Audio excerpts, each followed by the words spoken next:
want to support Roland Martin Unfiltered? Be sure to join our Bring the Funk fan club. Every dollar that you give to us supports our daily digital show. There's only one daily digital show out here that keeps it black and keep it real. It's Roland Martin Unfiltered. Support the Roland Martin Unfiltered daily digital show by going to RolandMartinUnfiltered.com. You can make this possible. It's necessary. All right, folks. Every week we profile an author with a new book out on the show. This week, my guest is Dr. Marc Lamont Hill, whose new book is We Still Here: Pandemic, Policing, Protest, and Possibility. Mark, glad you're joining us. There are some English professors who are like, what the hell? We still here? Exactly. And they're probably saying to you, how can you be a so-called college professor and you just breaking all the rules? We still here. I broke every single rule, Roland, and I did it on purpose because I said that I needed to, and it's funny, the publishing house said the same thing. You know, at first they were like, I think you want to say we are still here or we're still here. And I was like, no, I said what I said. And the reason is because I needed to inspire people with the message of hope and possibility. I mean, we struggling out here. It's a dark moment, but we're going to be victorious. And so my book gives a critical analysis of the moment, but it's a reminder that despite all the evidence to the contrary, all the fights to destroy us, centuries of violence against us, we still here and we ain't going nowhere. Folks, the book examines the conditions that led black people to where we are today. So, Mark, let's break that down. We talk about the pandemic. We talk about, again, with protests as well and where folks are. Now you also have folks on the Democratic side who say, that this notion of defund the police cost them the seats of purple district Democrats, if you will. I'm still trying to find the evidence of that. Because I personally think that that probably what also happened here is that Democrats were banking on polling too much and not listening to the ground and not understanding that there was going to be a groundswell of support for Trump because he is, for many people, the last bastion or the last hope of white supremacy. I think that's exactly right. I mean, what we saw on November 4th, the day after the election, is that we didn't have a grand referendum on Trump, or a grand repudiation of Trump. We had 73 million people, give or take, and say that Trump was their guy. It shows just how much people are holding on to white supremacy, how much they're holding on to Trumpism writ large, and that's the issue here. It's not that Democrats didn't run from socialism enough, or they talked about defunding police and Medicare for all and Green New Deals too much, despite what the losers of some House seats would suggest. I happen to agree with AOC on this, and that is that when we ran on the values, when people ran on the values that people are demanding and pushing and advancing, people were successful. The people she campaigned for did just fine. The people who wouldn't let her stand near them suddenly had some trouble. Now, I'm not saying she's the deal maker or deal breaker. It's that she's a signpost of of a certain kind of progressive vision. I think you're right. They listened to those posters. Those same posters had Trump underperforming by 3, 4, 6 points in a lot of these states that he ended up winning or narrowly losing. And so we got to stop listening to the polls, and we have to stop voting our fears and instead vote our hopes. And that's part of what I talk about in the book is we need to not just talk about what we don't want. We need an affirmative vision of what we do want. It's hard as hell to win an office simply by telling people I'm not that guy or I'm not that woman. Also, I think Democrats and I think Joe Biden and Democrats did the exact same thing that Hillary Clinton did, which I thought was a mistake. They tried to separate the Republican Party from Trump and tell folks, no, it's not them, it's him. I kept saying, no, hell no. It's him and them. He simply is saying out loud what they've always said privately. 100% true. 100% true. He emboldens them. He's able to allow a Mitch McConnell or Lindsey Graham to be more powerful, but he's also able to allow that random Republican rep, in the middle of the country to have a voice and a power. And so you're right. Trump isn't flying solo here. They love what he's doing. They love what he's saying because he can do it without filter, without varnish. He can be who he wants to be. And that's why we had such a sober awakening. even though many of us woke up on November 4th frustrated and scared because we didn't know who was going to win yet, and and some of that went away by the 7th when we knew there was going to be a clear winner. There's still a sense that that we have so much more work to do. There's still a sense of fear and anxiety and stress, and it's because there's a whole lot more Trumps scattered around this country, holding not just House and Senate seats, but also they're in the State House, they're in the mayor's office, they're in the governor's office, they're in city council seats all around this country, and that's the work we got to continue to do, fixing that. You write about the murder of George Floyd, and I contend that right now I think what we're doing is I believe that we're using wrong language. I keep casting this period that we're in terms of the third Reconstruction. I look at this thing in terms of that first Reconstruction, 12 years, 1865 to 1877.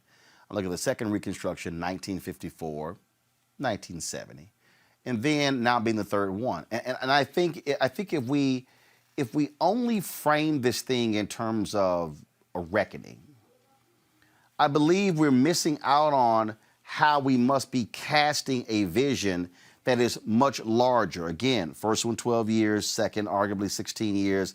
I keep saying the next one has to be 20 plus more years of sustained focus and action in order to achieve or get close to as we can to a level playing field. If we play the game of the reckoning, then that to me that's short term. That's a few months. That's a year. No. I think we have to be saying no, y'all, no. We talking about large, major, huge, substantive. The first Reconstruction, 13, 14, 15th Amendments. Second Reconstruction, Civil Rights Act of 64, Voting Rights Act of 65, Fair Housing Act of 68. I'm talking about it has to be massive in that way. Your thoughts? I think you're absolutely right. Reckonings don't have budgets attached to them. They don't have court precedents attached to it. We need some substantive change. And across different spaces, I mean, part of what you just talked about in 1865 are these 13, 14, 15th Amendment decisions. So we're looking at legal changes. We're also looking at Supreme Court shifts, and we're looking at shifts in culture and practice. We're fundamentally reshaping how the American economy operates now that the exploited labor of enslaved Africans is no longer available. When you start in 1954, you start with Brown v. Board, right? So you're starting with, again, Supreme Court decision. And then by the time you get to 64, public accommodation, 65, Voting Rights Act, now you're looking at legislation. And again, changes on the ground, shifts in labor. We see a general strike with the Montgomery bus boycott. We have a whole range of tactics and strategies being used right up to 1970. So similarly, if we say this third Reconstruction, to use your language, begins, I would say, around 2014 when the Ferguson uprisings begin. Again, action on the ground. In the same way that Emmett Till's action on the ground that begins in August of 1955. There are actions on the ground that spark this, but it's not enough to have actions on the ground. The action on the ground is then combined with some interesting electoral shifts, which is what we're beginning to see right now on November 3rd, but we got a long way to go. What the question now is, what's going to happen in the court? What's going to happen in terms of the structure of the economy? And because a big part of this Reconstruction is a conversation about law enforcement, what kind of reimagining and reconfiguration of policing can we imagine? Can we finally defund, or from my tradition, abolish policing in prisons? How do we get there? What kind of conversation do we have to have? What are we going to do about student debt? How can we fundamentally reorganize and reimagine? People right now are mad that we want to even take $10,000 off of people's student debt. I mean, these are the conversations we have to have, but I think you're right. The framing is the point, because at the end of this book and at the beginning of the book, I talk about radical imagination. I talk about the freedom dream. You can only change the world as much as you're able to imagine it. And in the same way that they said that we couldn't imagine a world without slavery because the economy was built on it, because it was our culture, because of scientific reasons they made up, because of medical reasons they made up, we had to imagine something different. In the same way they said the Voting Rights Act could never happen. In the same way they said that the first 14th Amendment decision around separate but equal could never be shifted to what we saw with Brown v. Board 1. The same way they thought all that stuff couldn't happen. The same way they thought none of that stuff could happen. We were able to build something different and better. And now we have to be able to imagine a world different and better. In the same way that in 1906, we imagined that no fraternity could get better than Alpha. And then in 1911, we were able to create Kappa Alpha Psi and fundamentally reimagine and improve the world. You think what I'm saying, brother? Hell no.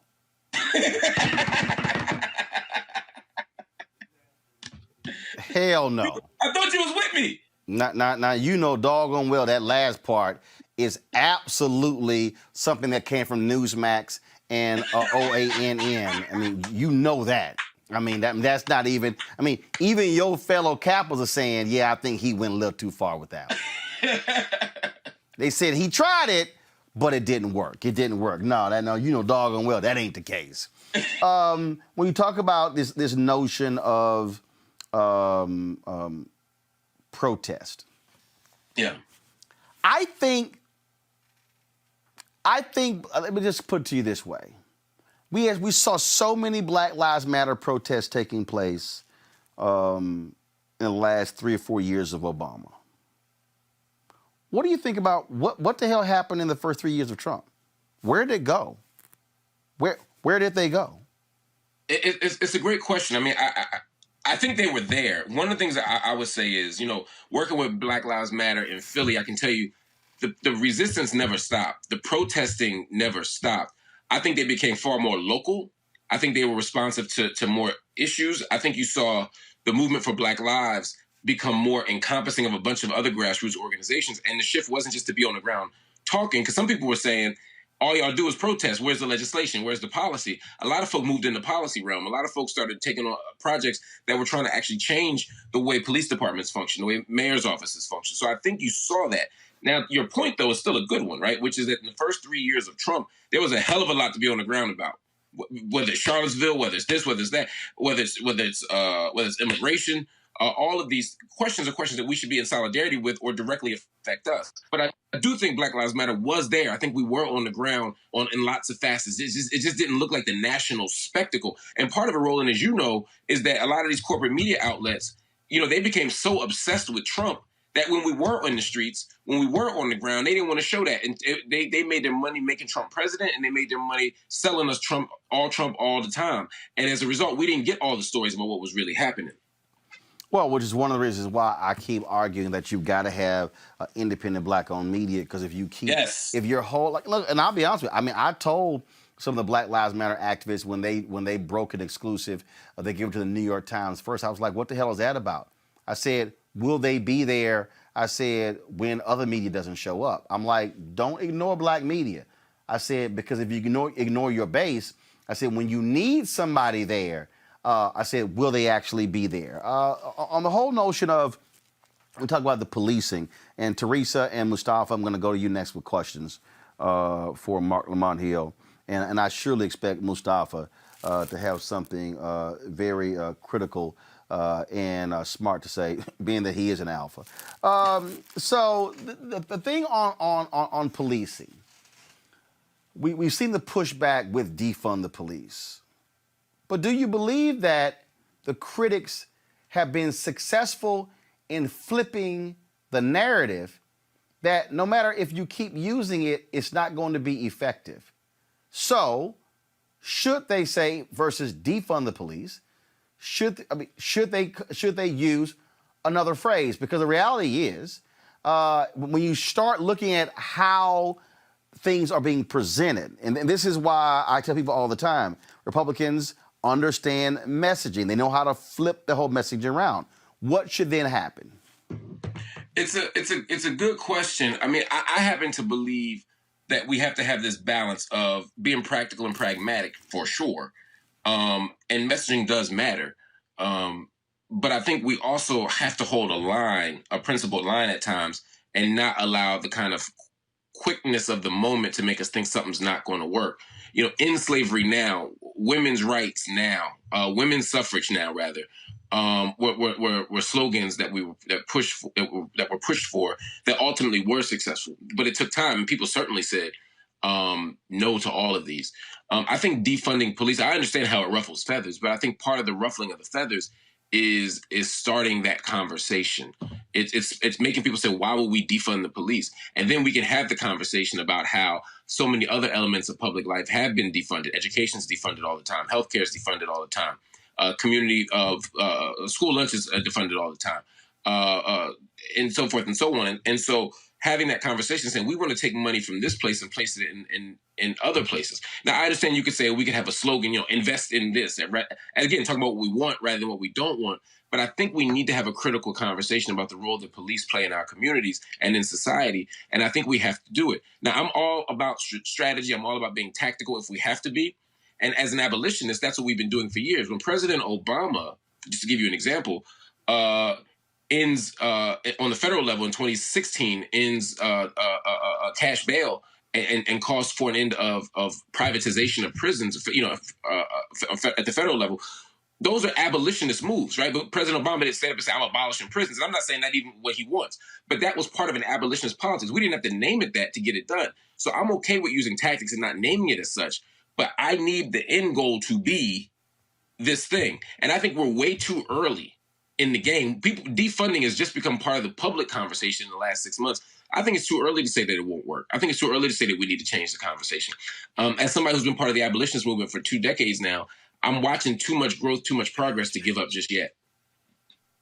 Questions. I'll start with you, Teresa Lundy from Marc Lamont Hill. Thank you. Hey, Mark. Hey. Fellow Philly. So I think one of my questions is, and as you guys were talking, I was like, this is obviously in my realm of business. So I have to get this book and figure out what the possibilities actually look like.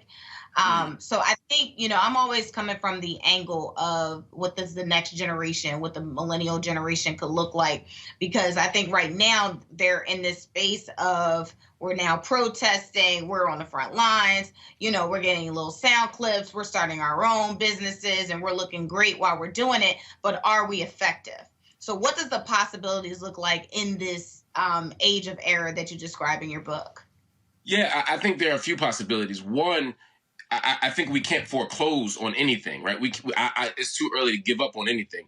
Some of the possibilities are in the voting booth. I mean, we just saw on November 3rd what a difference it makes when you got young people energized to come out and vote.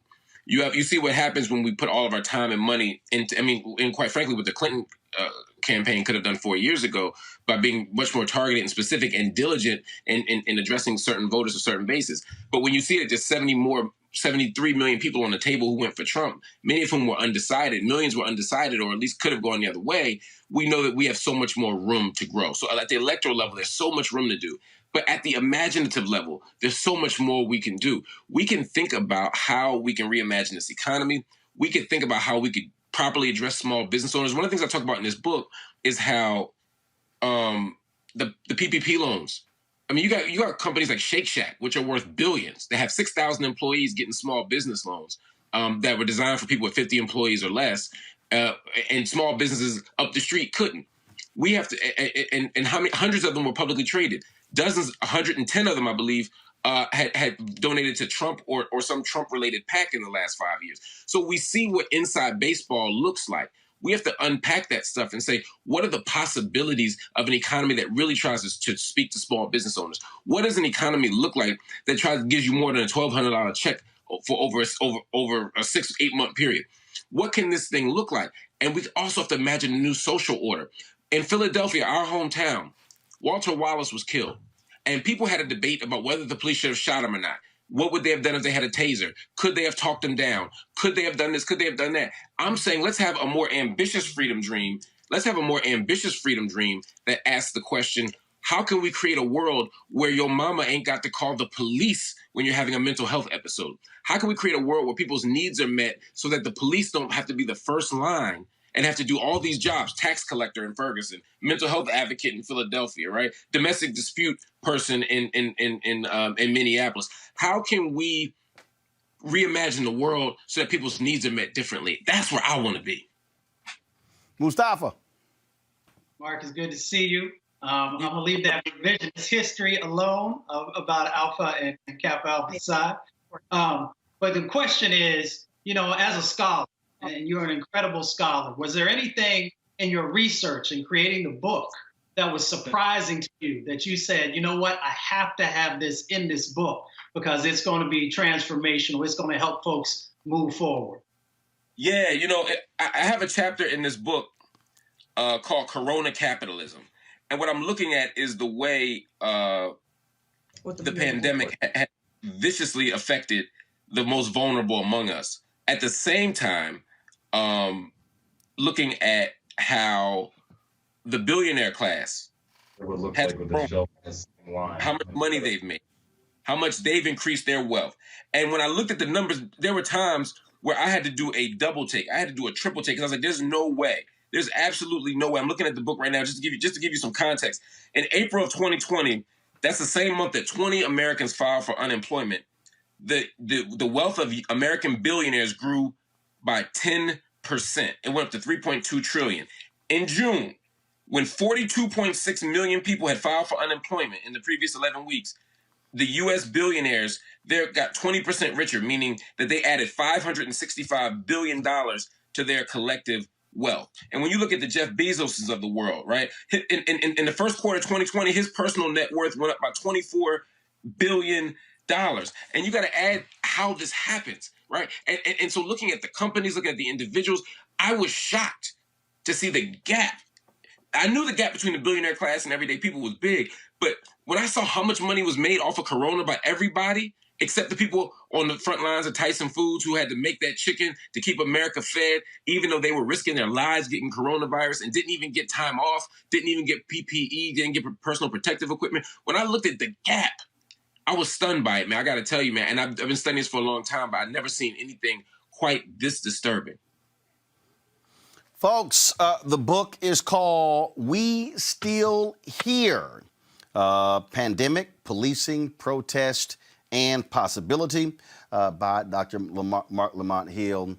And we certainly appreciate him being on the show. We don't like it when people come on with foul phrases they wear on T-shirts, and that simply is that. But we also know this here. Without Alpha, y'all will simply be Kappa Psi. Wow. I'll let you have that one. No. You can't let me have something. What you're really saying is, damn, I cannot come up with one that fast to respond to that one because, one, he ain't lying. See, Alpha's still topping y'all. I know. It's all good. It's all good. I appreciate it. Somebody has to join the youth groups. Marc Lamont Hill. I'm getting out of here. I don't feel safe here. It's too many. That's right. You might want to go to a safe space. All right. See, that's how y'all Kappas do. All right, Marc Lamont Hill, we appreciate it. Back to our Roland Martin Unfiltered video in just one. It's time to be smart. When we control our institutions, we win. This is the most important news show on television of any racial background. Y'all put $2, $3, $4, $5, $10, $15, $20, $30 on this and keep this going. What you've done, Roland, since this crisis came out in full bloom.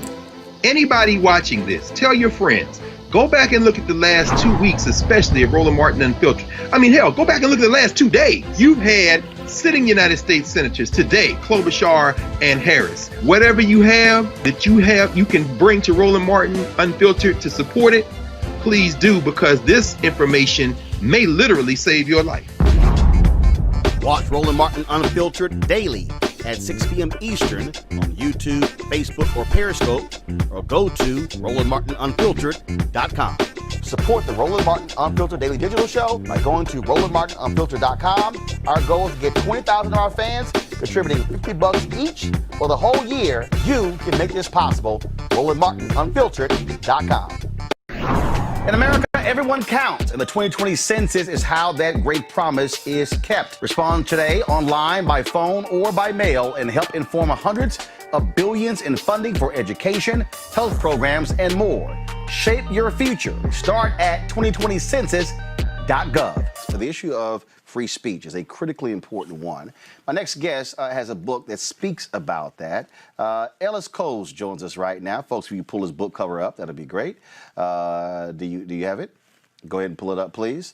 Come on, let's pull a graphic up, please, of his book. His book, please. Come on. Thank you very much. The Short Life and Curious Death of Free Speech in America by Ellis Cose. Ellis, always glad to have you here. We're just talking about the Breonna Taylor case. It's very interesting what has been happening around this country. You had Tennessee, where all these people all of a sudden are passing laws restricting folks from protesting. It's the First Amendment. And in fact, in Tennessee, they even passed a law that would actually cause you to lose your right to vote because you dare protest.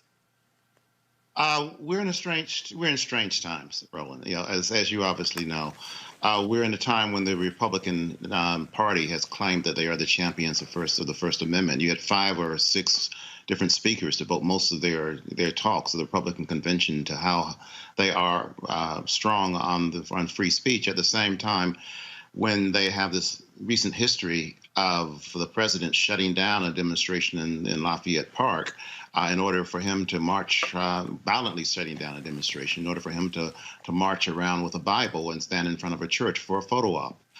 You have cities, you have states all over this place, where politicians, Republican politicians, are trying to depress the black vote and the minority vote. What is the large problem you have currently in this country, it seems to me, is that you have a minority party, I mean the Republican Party, that is insistent on trying to stay in charge against the will of a majority. And a lot of the things that they adopt are become outright violations of free speech. And certainly if you count the right to vote as part of free speech, and most scholars these days do, then all these efforts, the efforts in Florida to stop people who were convicted of crimes, even though a proposition allows them to vote now because they have to pay their fines first, and the efforts you're talking about in Tennessee are all part and parcel of this. But the thing when you talk about what happened in Florida, first of all, Amendment 4 passes. Took 10 years to get that amendment passed. And then all of a sudden, the Republican legislature says, oh, hell no. And I kept warning people. I told Sheena Mead and Desmond Mead, I said, look, don't get too excited. I said, trust me, I don't trust the Republicans in Florida. They are going to do something because they do not want to see all of a sudden 1.4 million people get the right to vote. What soon happens? They have the power there. The Democrats have no authority because, frankly, Republicans control the legislature, passed a law. Republicans control the Supreme Court. They affirm that particular law. And then you go to the federal court. You go to the 11th Circuit. Guess what? Donald Trump has appointed more than 200 federal judges. They affirm that decision. And so now it's right. Now you got to pay all fines and fees. And the total is upwards of $700 million collectively that is going to be owed, which is why you have efforts like LeBron James and others to help people pay off these fines. But this is what we're dealing with. What we're dealing with, Ellis, we're dealing with individuals, and I'll be real clear, you're dealing with a Republican Party, a largely white party, who is looking at the demographic shifts, and they're saying, how can we hold on to power as long as possible? And we're going to use the control of the legislatures to do so. Oh, precisely. And in Florida, Florida is a not a bellwether state, but it's a state that can go either way. And when you're talking about over 1 million votes that are in play, and most of those votes will be Democratic, that's enough to flip that state. And so you're seeing these measures, as I said, all over the place. But you're seeing a doubling down on speech repression disguised as a articulation of free speech, and then you're also seeing just the bastardization of the whole notion of free speech, or at least the whole argument for free speech which goes back to the 1920s and a lot of decisions that were written by Louis Brandeis, who basically argued that the reason that you need free speech in a democracy is that speech is the way you get to truth. And that in order to get to truth, you need as much speech as possible, because ultimately good speech will drown out bad speech, and untrue speech will drown out and truth speech rather would drown out untrue speech.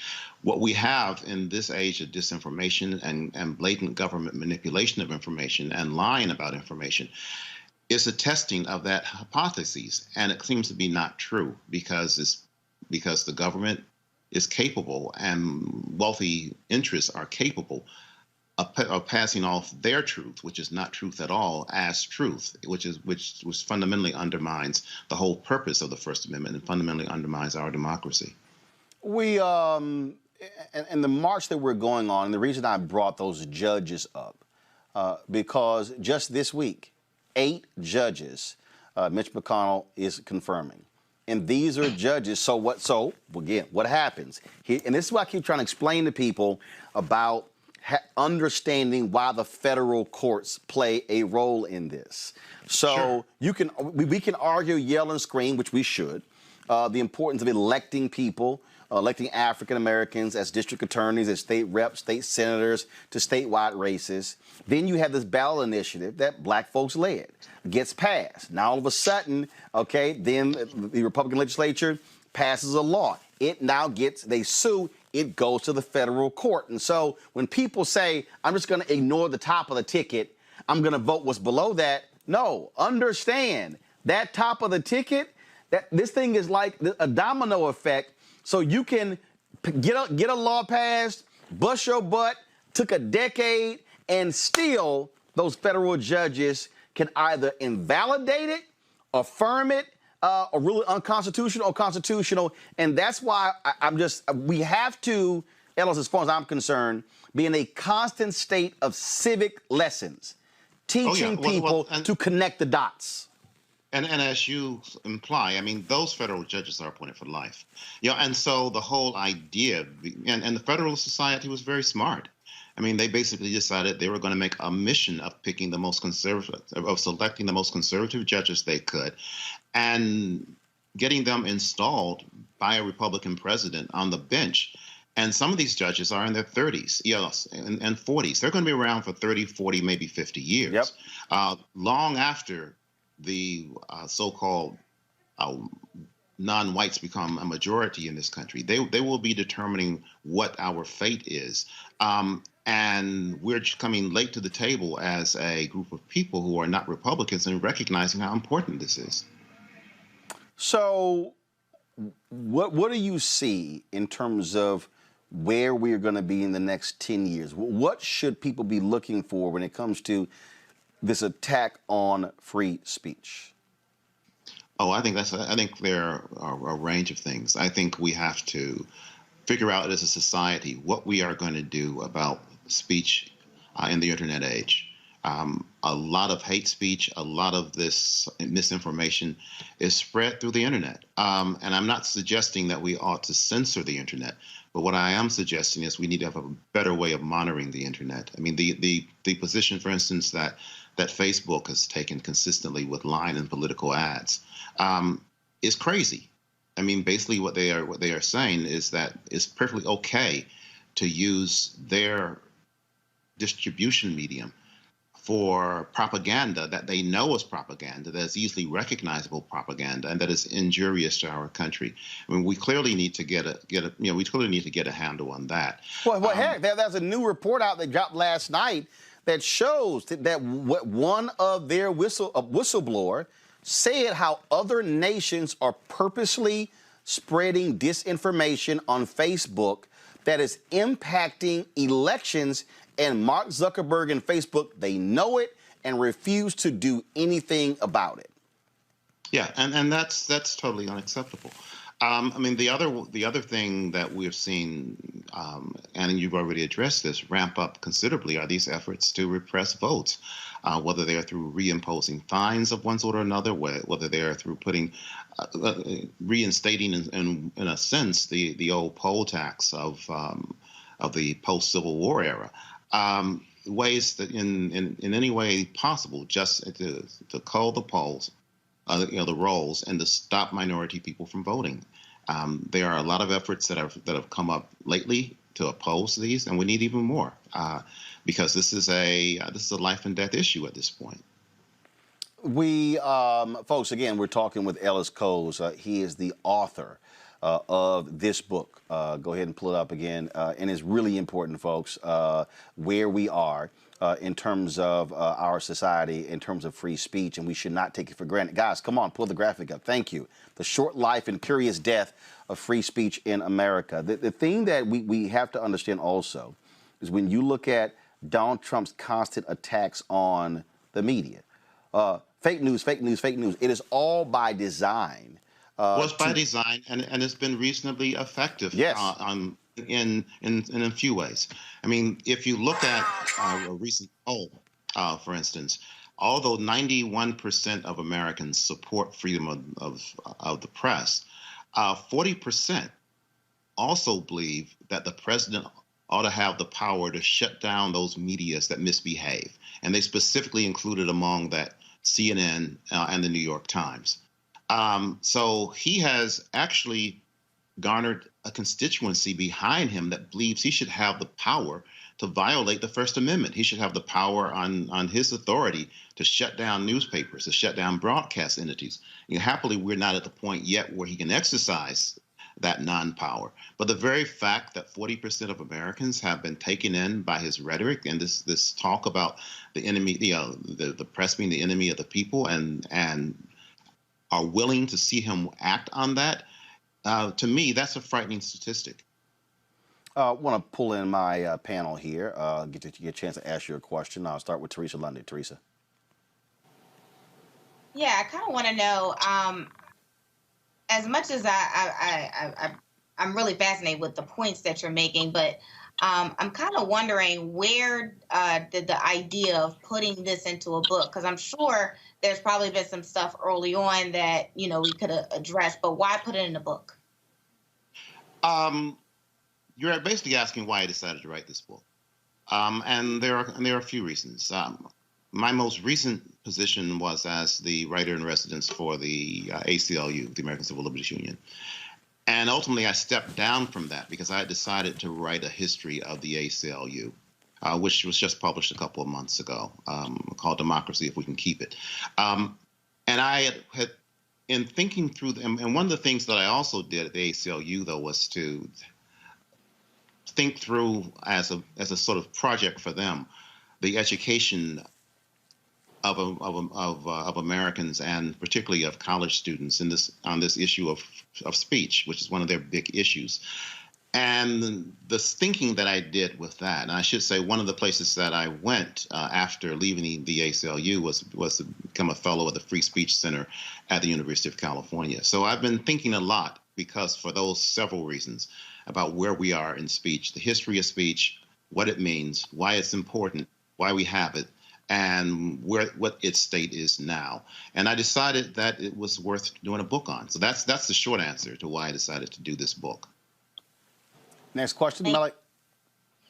Yeah, so actually, one of the things that we know that just over the years, probably since 2016, there's been a big effort out there in reference to free speech and blocking people's access to free speech, whether that was blocking Trump rallies or even going after people at restaurants, going after people who were announced to attend commencement speeches and things like that. So as Sure.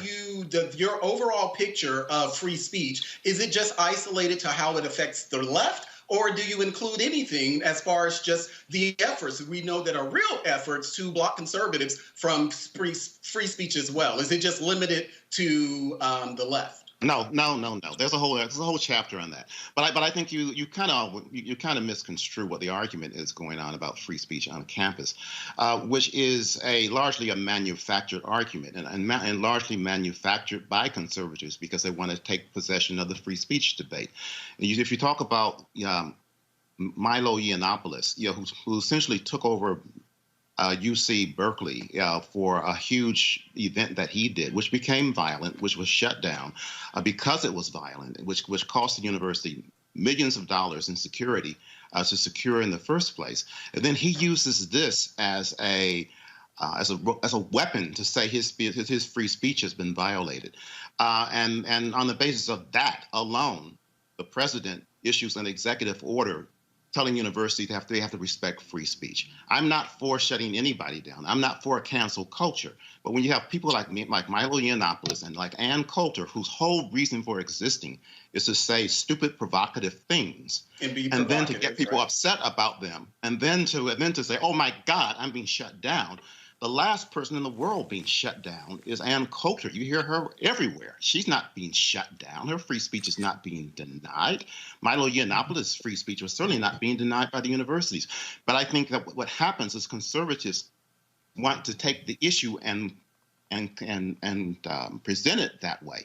So so you have, like I said before, you have Trump, who shuts down a rally, marches through a park with a Bible, and then protests about free speech. Give me a break. Yes, there is an issue of free speech on campus, and you had the University of Chicago, which came out specifically against that and made a big statement, which many universities have now joined, saying that they don't back this idea of canceling people. They are not going to permit this on their campus. They are going to punish students who do it. You don't see anybody on the right saying we're going to punish people who shut down people from the left.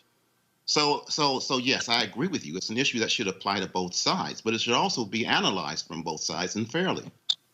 See, the thing I find, here's the thing that people have to understand before I go to Kelly, Ellis, is that on this very issue, to your point, conservatives played the victim game. Look, when I was at CNN, there are people who make money. I'm talking about make money off of the liberal media. I said CNN could go hire 1,000 conservatives tomorrow, and the next day they're going to yell, "The media is still liberal." This is a part of the game. Adam Carolla and Dennis Prager did some documentary talking about how free speech is eroding, and it was like, look what YouTube is doing. PragerU hit 1 billion views on YouTube. But part of the complaining is, they're taking our speech. That's why Zuckerberg right now, let's just be real clear, he is scared of Donald Trump criticizing him in tweets, and that's why this whole dancing. Oh, what can I do to make conservatives feel good? To see those two that minstrel show, Diamond and Silk, before Congress, they was complaining, how they were censored on Facebook for the craziness. No. You got people who want to say crazy stuff, and then if you say you can't do it, you're censoring me. My speech is now being quelled. Well, precisely. I think the other thing that's important to understand, there's a fundamental misunderstanding about what the constitutional guarantee of free speech is. It is not a guarantee that anybody must be granted an audience wherever they want to speak. What it does specifically is it bars Congress, and by implication, the federal government, from imposing limits on speech. Just a little historical note. Until the 20th century, free speech didn't even apply to state governments. That came about as a result of court decisions, and specifically a decision in 1925 called Gitlow v. New York, where they decided that the First Amendment applied to the states. Before that, it didn't, which is why states were able to abolish the distribution of abolitionist literature. And so, the reason why I wrote this book, is partly to just give that history, because people need to understand what this country means when it says free speech, what is specifically protected by our Constitution and what is not. Kelly Bethea, question for Ellis Cose. So, given the current political climate, specifically when it comes to free speech and the assault against it, more or less, how exactly do you fight it? Because when I was in law school, we talked about, I took First Amendment law, and we talked about, the free marketplace of ideas, and how you typically, or at least the theory is that the truth will come to light by way of more or less a flooding of the truth coming in, drowning out the lies. And right now, specifically in 2020, and really during this Trump administration, it's almost like the opposite is happening. So how do you combat that when that theory of flooding the marketplace with the truth isn't working in favor of the truth? Yeah, I think that's an excellent question. I'll say out front, I don't have the total answer to that. I really don't. I don't think we've come up with one yet. But I think part of the answer is that you insist on challenging these lies, this misinformation, and calling it what it is. I think we have conventions in the press, in the press, and I've been a member of the press my entire adult life. We have conventions in the press that lead us to respect people who are lying to us because we believe in giving both sides. And I think what has become clear is that that's not adequate anymore when you have an entire administration practically that lies all the time, and it depends on you not to challenge them.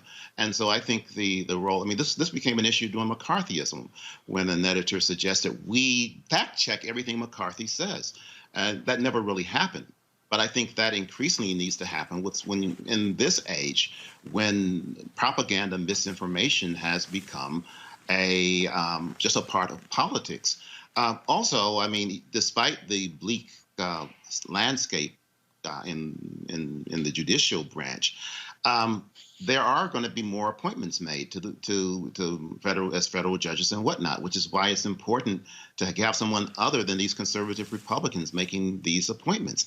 And there will be a revisiting of some important decisions, including Citizens United, which was the decision that eviscerated the Feingold Act, and which basically gives rich corporations and other institutions the ability to flood money into political races and to influence the result. Folks, fascinating discussion. You definitely want to get this book. This is the latest book by Ellis Cose. It is called The Short Life and Curious Death of Free Speech in America. You want to get that. Ellis, I often use your book, The Rage of a Privileged Class, in many of my speeches. And so it's always good to chat with you. I'm honored, sir. You take good care. Ellis, thanks a bunch. All right, folks, back to our Roland Martin Unfiltered video in just one moment.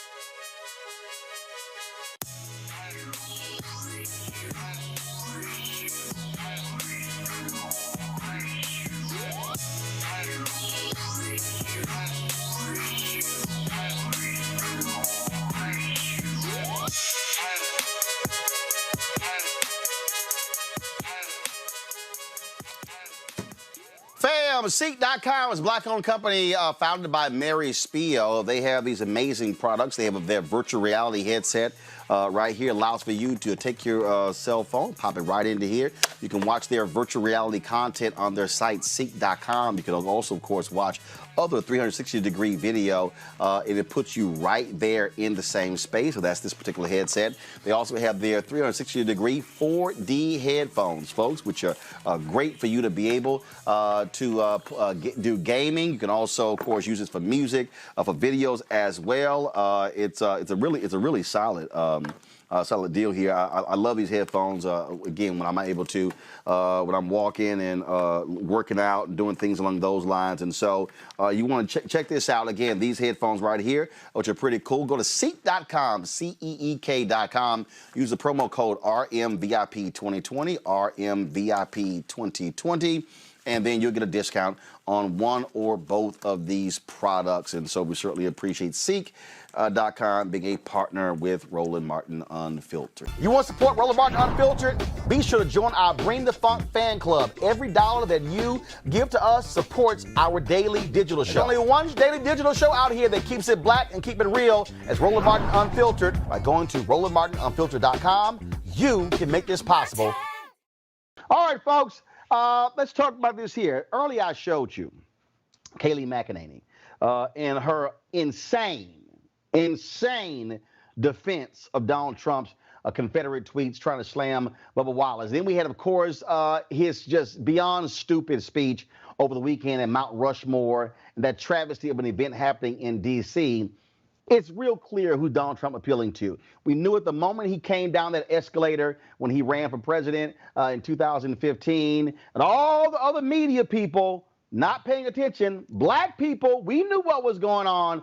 That's why I use the hashtag we tried to tell you. Well, he's really dealing with white politics, and everybody, of course, is so focused on what white people think because, frankly, they've been the majority in this country. and the dominant force, but that is changing. We're 23 years away from America becoming a nation majority of people of color. In her new book, Zerlina Maxwell has this: The End of White Politics, How to Heal Our Liberal Divide. She joins me right now. Zerlina, what's happening? What's up? How are you? Glad to have you on the show.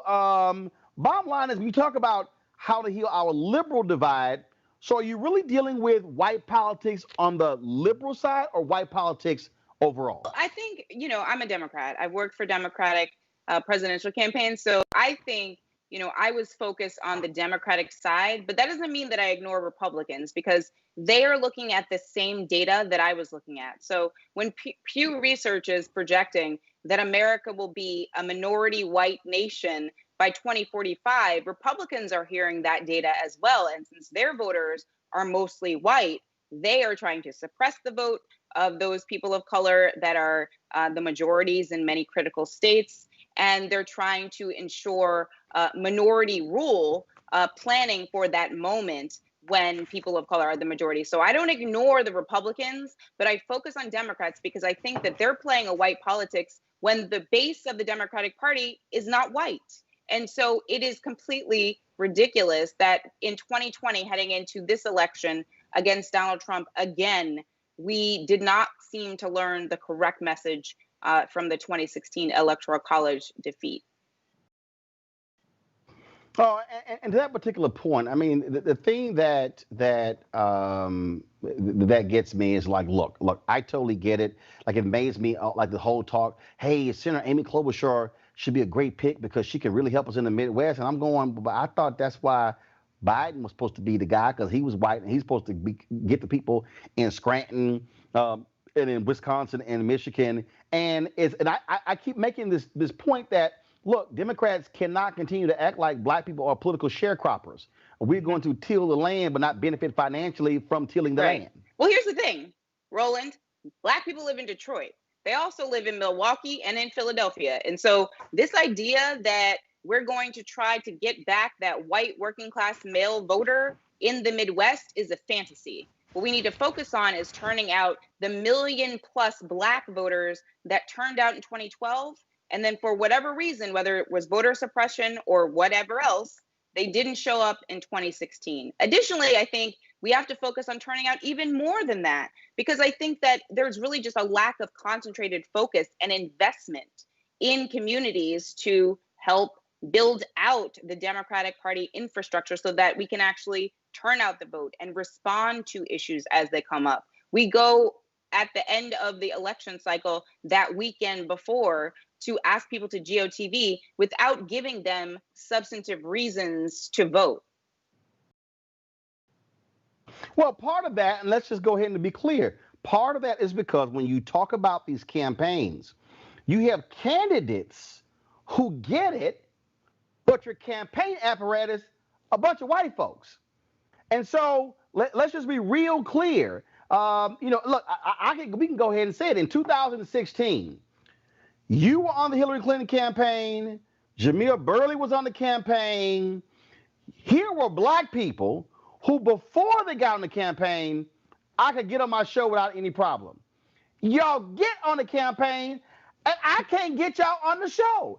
And y'all are sitting there on the inside saying, hey, white people, we're here to do shows like this, and they made it difficult. It was the craziest thing I've ever seen in my life. And y'all sitting there like, I would love to do it, but the white folks over here, they got other ideas. Yeah, that was a really frustrating thing about 2016. I think, when you're talking about a presidential campaign, it's such a large bureaucracy that there's so many different levels of approval, from you asking me to come on and me actually being allowed to come on. I think I did come on a couple of times, but it definitely was something where it had to go through that levels of approvals before it could actually happen. What I'm trying to say in this book is there shouldn't need to be levels of approval to have black staff. First of all, to have the black staff that's necessary. Now, in 2020, compared to 2016, Biden is woefully insufficient in terms of black women he's hired, black people he's hired. And so he has work to do there. But in 2016, there was black women all over the place, all around me on the Hillary Clinton campaign. And part of the problem was I felt like we were not then publicly facing. And so people had no insight that there were more Black women on Hillary's campaign than any campaign in American history. And I think that that would have been helpful to at least allow people to have a more open mind towards Hillary's candidacy and her potential plans for their lives. I think that, if they had seen Black women on the inside, I think that we are validators. I think that we're the moral compass. We are the moral center of the Democratic Party, and I think the progressive movement and the nation, frankly, to quote Mignon Moore, she's told me that recently. And so I think that we are the ones that you need on the inside and along your side as you're trying to go and be the president. I mean, you can't win without us. But here's the deal. It wasn't just Black women. I mean, I remember trying to get Alvin Brown on my Tom Joyner segment. And here was the craziest thing. And again, what this speaks to is, for me, the problem is that when you look at who's running, who's in control of the money, who's in control of the apparatus. And the bottom line, as you start going up, it gets wider and wider and wider, and male, male, male. We were at the Congressional Black Caucus. This is September 2016. I tell Hillary Clinton directly, like we're 3 feet away, saying, I can't get people on. I'm trying to call for your surrogates. And then I'm like, y'all got a problem with Black men? Do y'all see what's going on? Can I get I said, who are the Black men supporting your campaign? Why aren't you getting them out there? Huma's there, Marlon Marshall's there. And at one point, Huma goes, Secretary, we're going to get it done. She says, get it done. I'm tired of the excuses. And I was like, uh-oh. Then they get pissed at me because I raised the question. And I'm sitting there going, the next day, I asked for Alvin Brown, 11 hours, Zerlina, 11 hours. I didn't get an answer. And then finally, I think I just booked a Black woman and had her on. But the issue that we have, that we are always making the point, is that we're frozen out of the apparatus. We're frozen out of the decision making. We're frozen out of the money. And so if you chose to be a Black political consultant, you get frozen out of the contracts. Yet white boys over here are pulling down several $1 million repeatedly. That's also part of this problem when you talk about the end of white politics, because they only see themselves and they control the levers of power and money. Yeah, I talk about that in the book. I talk about the white male consulting class in Washington, D.C. and outside of D.C. that work on Democratic campaigns. They go from one to the next. And oftentimes they think they know everything. And I think that part of the problem with that, I mean, we see this in the media as well. White men who are in charge, they sort of sit up on a perch and they observe, and they feel like they can then understand and, provide the best strategy for an experience that they have never had. And I think that the problem in 2016, I'm not seeing that as much in 2020, because I think that people are much more open about these kinds of issues, particularly in this racial reckoning we're going through. But I do think in 2016, part of the problem was, it just took too long for, folks like myself, folks like Mignon Moore and Maya Harris, to sort of get the message across of some of the changes that needed to be made. But I do ultimately think, in hindsight, that, the campaign did improve. It just wasn't enough at the end. You have a chapter called the hashtag kids. Yes. And the reality is, appealing to those voters is a lot different than appealing to Gen X and baby boomer.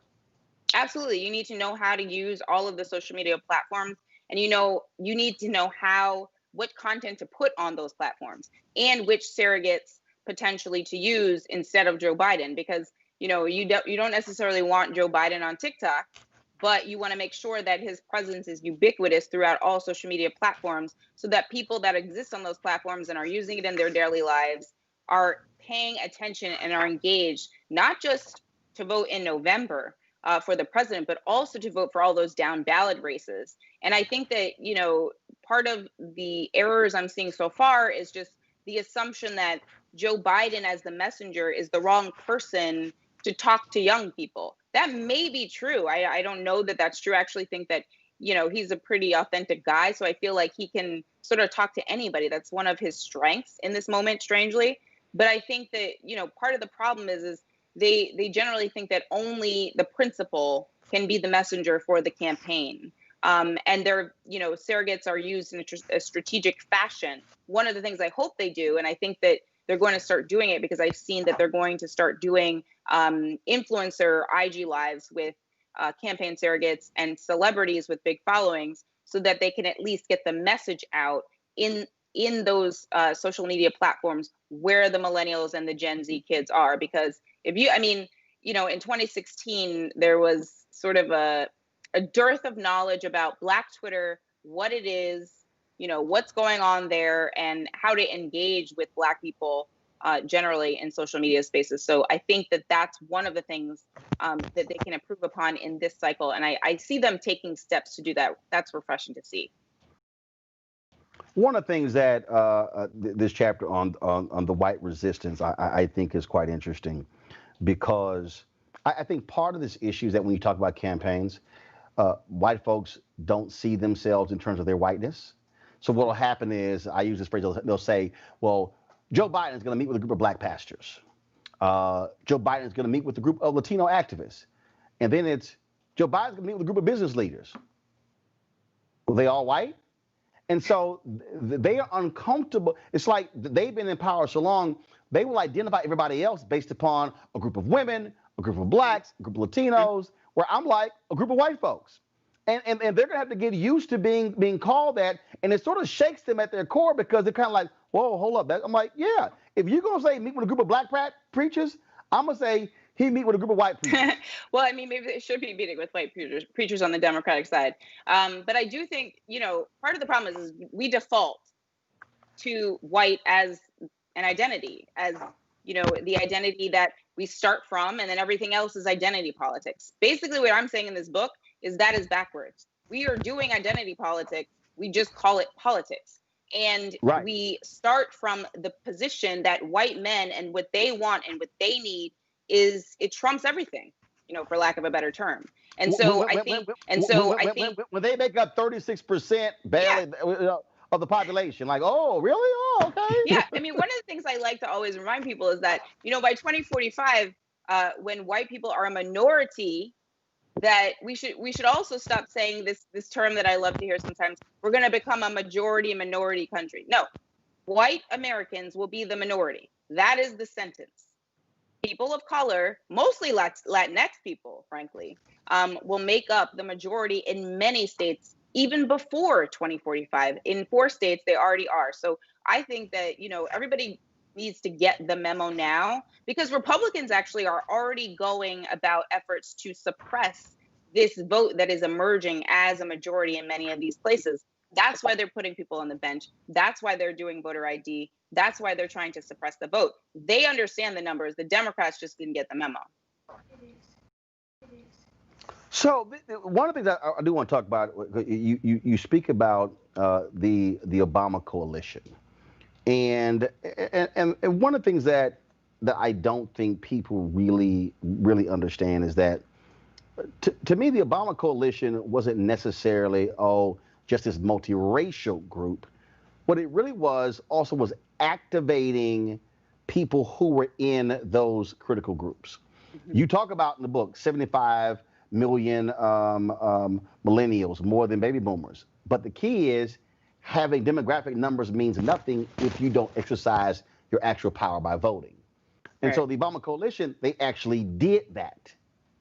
And that, to me, so people can tout, the Obama coalition, but if you don't get the Obama coalition out to vote, it means nothing talking about a coalition. Oh yeah, that's absolutely right. I think what I'm saying is that you sort of want to rebuild the same coalition, multiracial coalition of voters, but you actually have to try to get those different voters, right? And your point about the young people and how Obama, particularly in Iowa in 2007, was able to turn out young voters in Iowa, college students, sporadic voters that don't vote in every single election. He was able to remake the electorate. In this instance, we don't necessarily have to remake anything, but it would be very good to not rely only upon, what pollsters like to define as the likely voter, the voter who voted in the most recent two presidential elections, because there are myriad reasons why somebody would skip an election or miss an election. And so they should still be spoken to by the party infrastructure or the campaign. And so what I'm saying in the Obama coalition chapter is, it's one thing to identify who your voters are, but you actually have to try to talk to them. Part of the problem with the way the Democrats go about it is that they literally don't even try. They're like, well, Donald Trump is terrible and racist. I mean, who else are you going to vote for? I mean, that's basically the argument, because they don't provide, substantive messaging and actual investment in those communities to turn out those sporadic voters that you're talking about. Also boots on the ground. So you have this passage where you say, my time on the Obama campaign as a field organizer in Virginia was very different from my time with Hillary in 2016, where I spent every day as a director of progressive media in the campaign's Brooklyn headquarters, clicking away at my MacBook keyboard, hoping that our message was reaching our audience. Campaigns like to say they are doing what Obama did and knocking on doors, but you'll notice that they usually aren't until it's already too late in the election cycle. These days, they do more phone banking than door knocking. The point of door knocking isn't just to engage voters the last weekend before the election in order to remind them to vote and make sure they know where to go, but to ask them first and foremost, what is it that they need? That's pretty much what Ella Baker always said. You go to the show Sharecroppers and say, what do you care about? And now I then have to then speak to you on how my candidate speaks to those issues. That's exactly right. I mean, I think, part of the problem is that they show up too late asking for your vote, but they haven't provided a reason. And you need to give folks a reason. You need to show up early and be in communication on the ground. I mean, when I was a field organizer in 2008, it was my first job on a presidential campaign. It's the brunt work of a campaign. But one of the things I learned is that there were people I was talking to 3 and 4 times. So the third time I'm talking to Judy on the doors, about the first black president, Barack Obama, she may have leaned Republican, but the third time she knows who I am at this point. So part of what Obama did really well, I mean, I was among the type of field organizer that went to a battleground state. But one of the things he did really, really well, he incorporated what they called the neighbor to neighbor program, which I cite in the book, which is basically people signing up and creating their own precinct teams. Now, this is not, a novel idea that no one has ever come up with before, and Democrats everywhere do this, but I think that they actually need to be serious about it. And instead, what they often do is, they'll do all of the GOTV motions. They'll go through the motions, but they're not actually, their heart isn't in it, and they're coming too late. And they're going to church service every Sunday, a month before the election, but they're not talking to anybody who's outside of that church. And so they need to look at the Black community and Brown community as the fulsome and diverse communities they are, and go and speak to them in those actual communities, and stop just going, where you traditionally would assume people are, like a church service. What is your assessment? And you talk about in the Obama coalition chapter, you talk about Senator Cory Booker, Congresswoman Lauren Underwood, Congresswoman Ayanna Pressley. But you look at this year, you had Congressman Julian Castro, you had Booker, Harris, who were running. Why do you think the minority candidates were not able to connect? Was it this belief that after 16, oh my God, we have to get an old white guy? And then it became this self-fulfilling prophecy where the only way we can compete, because look, I'll be honest, every time I turned on Morning Joe and you saw stuff on CNN, it was Michael Moore, oh, we got to listen to these people in the Rust Belt. And I'm sitting there going, no, we don't. They need to be listening to some other people as well. And I think what happened, it became a self-fulfilling prophecy that the only way we can compete against Trump is to go get an old white guy. And folks just said, okay, that's it. What do you think happened? Why the Black and Latino candidates could not connect with those voters in those early states? I think, it's a couple different reasons, because, as you know, we have a media filter. So everything that we're learning and understanding about these candidates is through that filter. And that filter is just like the campaign problem, where you have mostly white men in charge. And so, you're only getting a narrow perspective. And that's why you saw, for example, more positive coverage about Mayor Pete versus Senator Kamala Harris or Senator Amy Klobuchar or Senator Elizabeth Warren. And I don't know about you, but like a mayor of a small town versus 3 women senators, I mean, there is 3 people in that conversation that are very serious contenders for president. And then there's Mayor Pete, who is a very nice person. But I just don't think that, the way the media covered him as if he was the second coming of Obama. I mean, people really said that. Yeah. That including they were really, some former Obama people. Right. I was like, they weren't really confronting the privileges that he was afforded because he was showing up in a white man's body. And so, part of the problem is that you have a lack of imagination when it comes to who can be in positions of power. We were definitely traumatized after 2016. And so people definitely were concerned about who those white voters were going to vote for. I don't know how many times I've heard, older Black voters say, well, I like Kamala, but I don't know if other people will vote for Kamala or a Black woman or insert the name of another candidate there. So I think part of the problem is that the fear of what sort of white moderate voters will do. But part of what I'm saying in the book is we don't have to worry about them. We don't have to worry about them. First of all, the more conservative white voters, they're Republicans. They are Republicans, and they have always been Republicans. When the 53% of white women voted for Donald Trump, that was not a surprise. That was consistent with 2012, 2008, and beyond.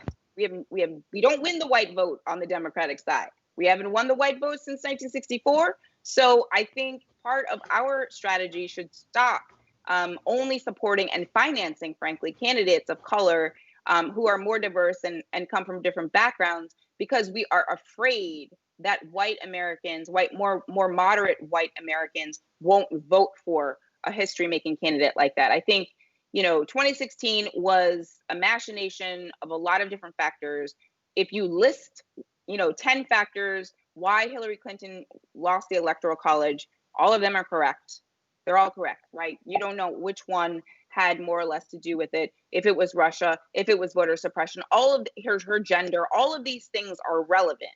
The point is that all of those things are going to be happening going forward. So what are we going to do about the fact that bias exists, sexism exists, racism exists, voter suppression exists? And so now we have to work within the world that we actually live in, but the numbers are actually on our side. So let's actually act like Republicans and get to work with the numbers that are on our side and use them to our advantage, instead of just allowing them to suppress those votes that are, could and potentially help Democrats make Congress different, make the Senate different, and make the White House different. Well, but also, I think that's also a part of which, when you say the end of white politics, we got to go ahead and say it. We got to have the end of white media. See, I think a huge part of this is, frankly, who is controlling those shows? Who's controlling? Who are the producers? Who are the executives?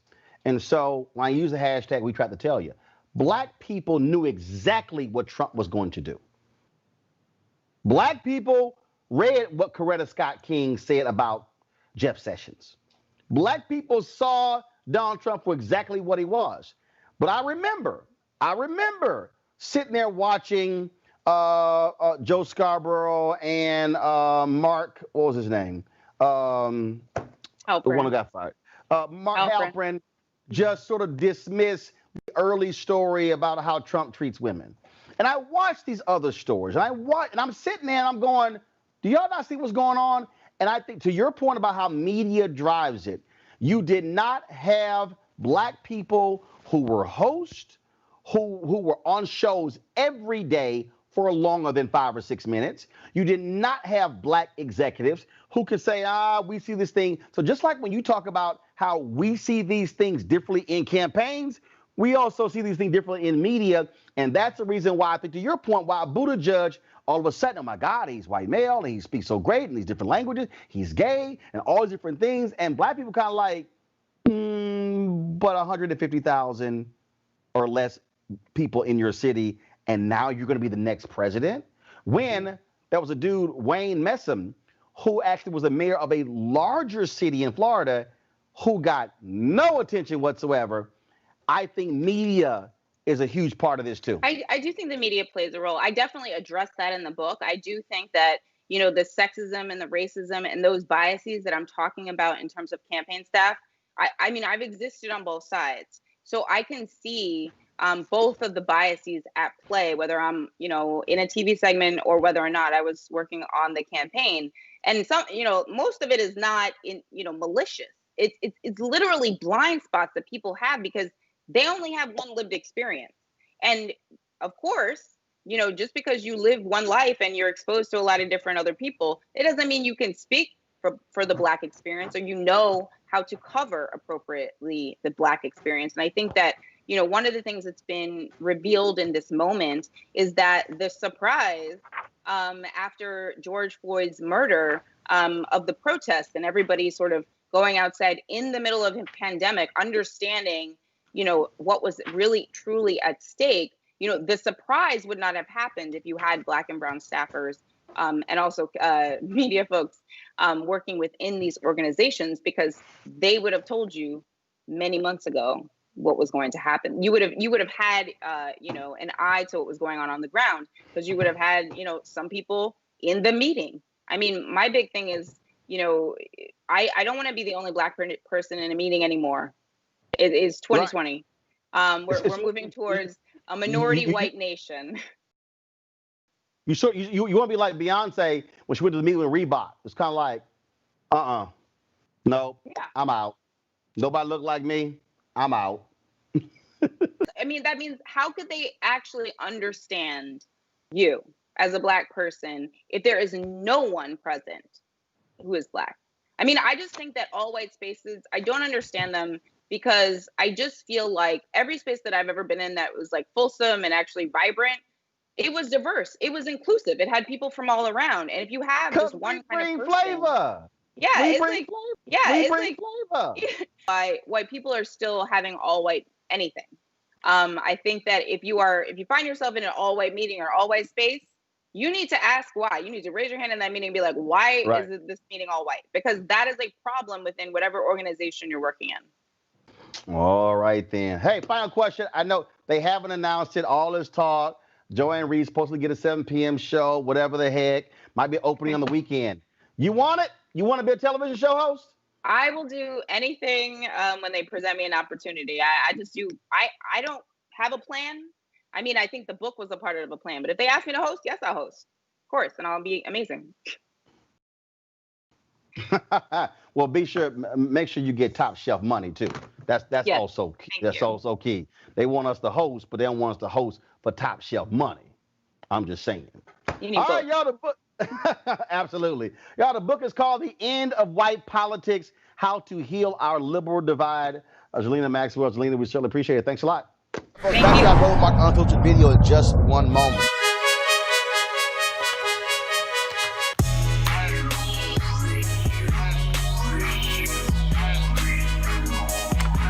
All right, folks, the folks at Seek.com have an incredible offer for you folks. And these are these 360-degree 4D headphones that you can use for music, you can Bluetooth, you can for gamers, all that sort of stuff.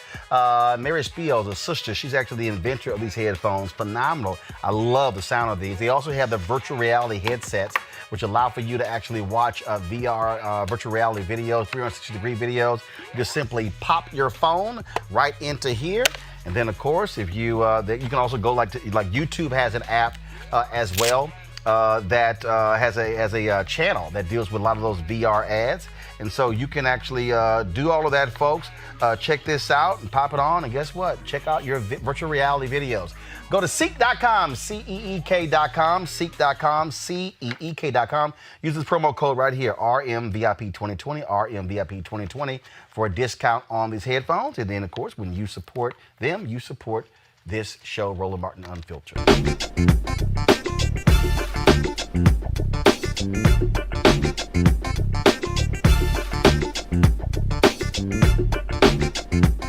I recently had the opportunity to sit down with Bakari Sellers of South Carolina, also a CNN contributor, talk about his new book, My Vanishing Country, a memoir.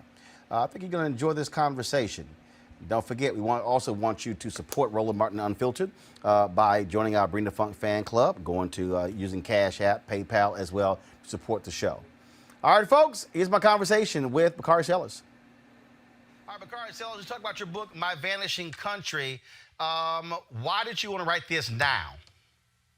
So I'll have to be honest with you, Roland. I set out to write a political book, and no one wanted to buy it. I got turned down by nearly 20, 30 publishers because many of my colleagues were writing these books about what it meant to be in the state of Donald Trump.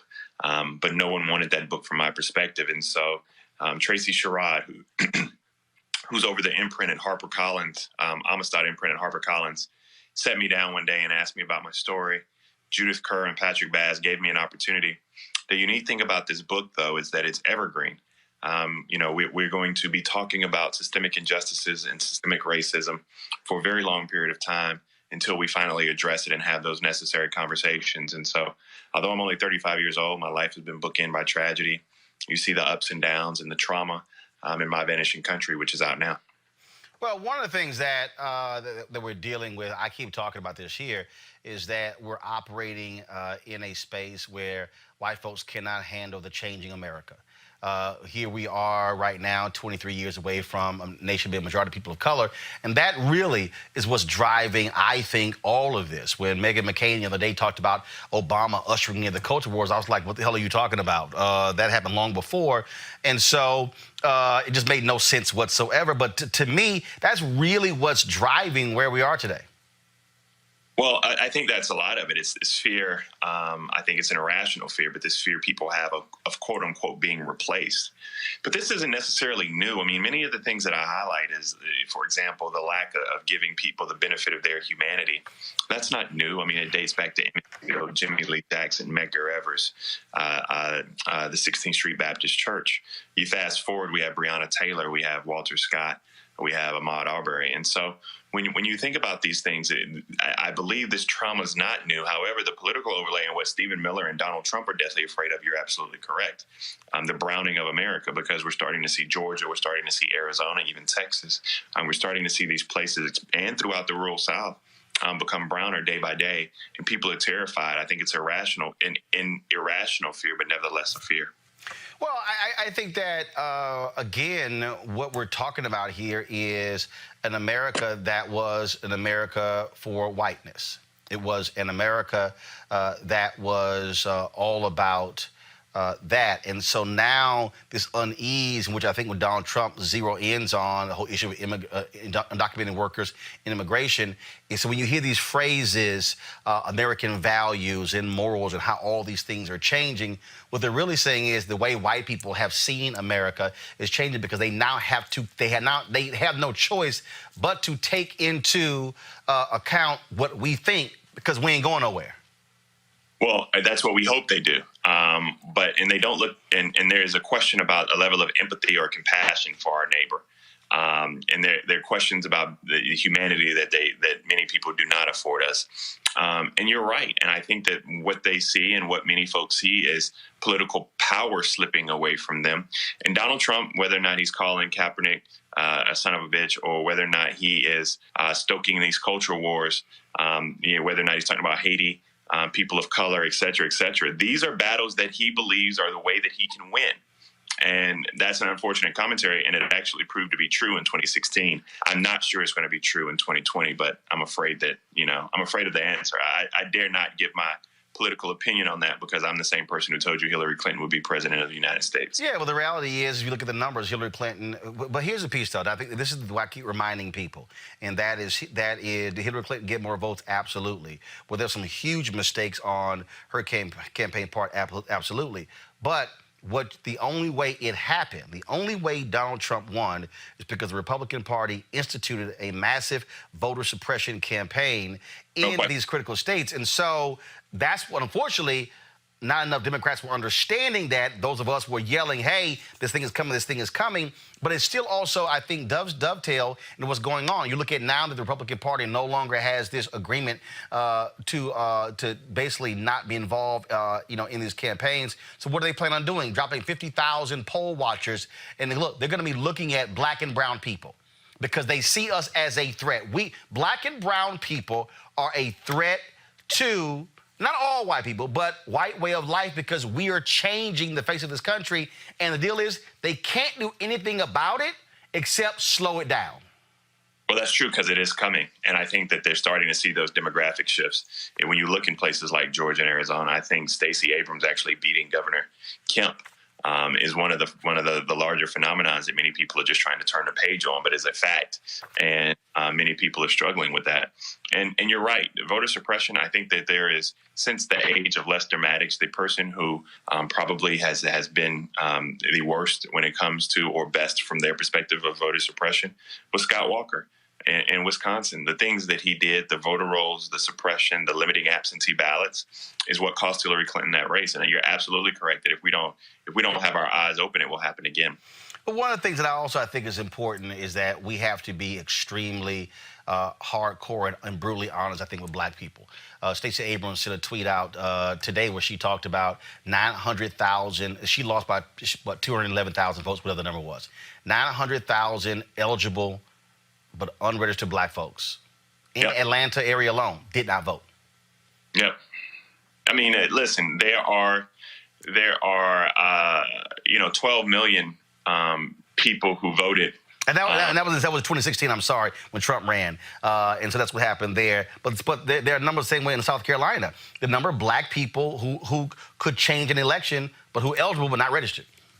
I mean, just think about the number of people who voted in 2012 but didn't vote in 2016. I mean, think about that drop off as well. And over a third of those are African American. And if you can get those people to come, if you can get those people to show up in 2020, you'll have an opportunity to win. But yeah, I mean, we have to talk about this truth that black folk got to get registered and black folk have to show up at the polls, which is why I hope Joe Biden and the DNC do a great job of getting black people involved and mobilized, not just taking that vote for granted.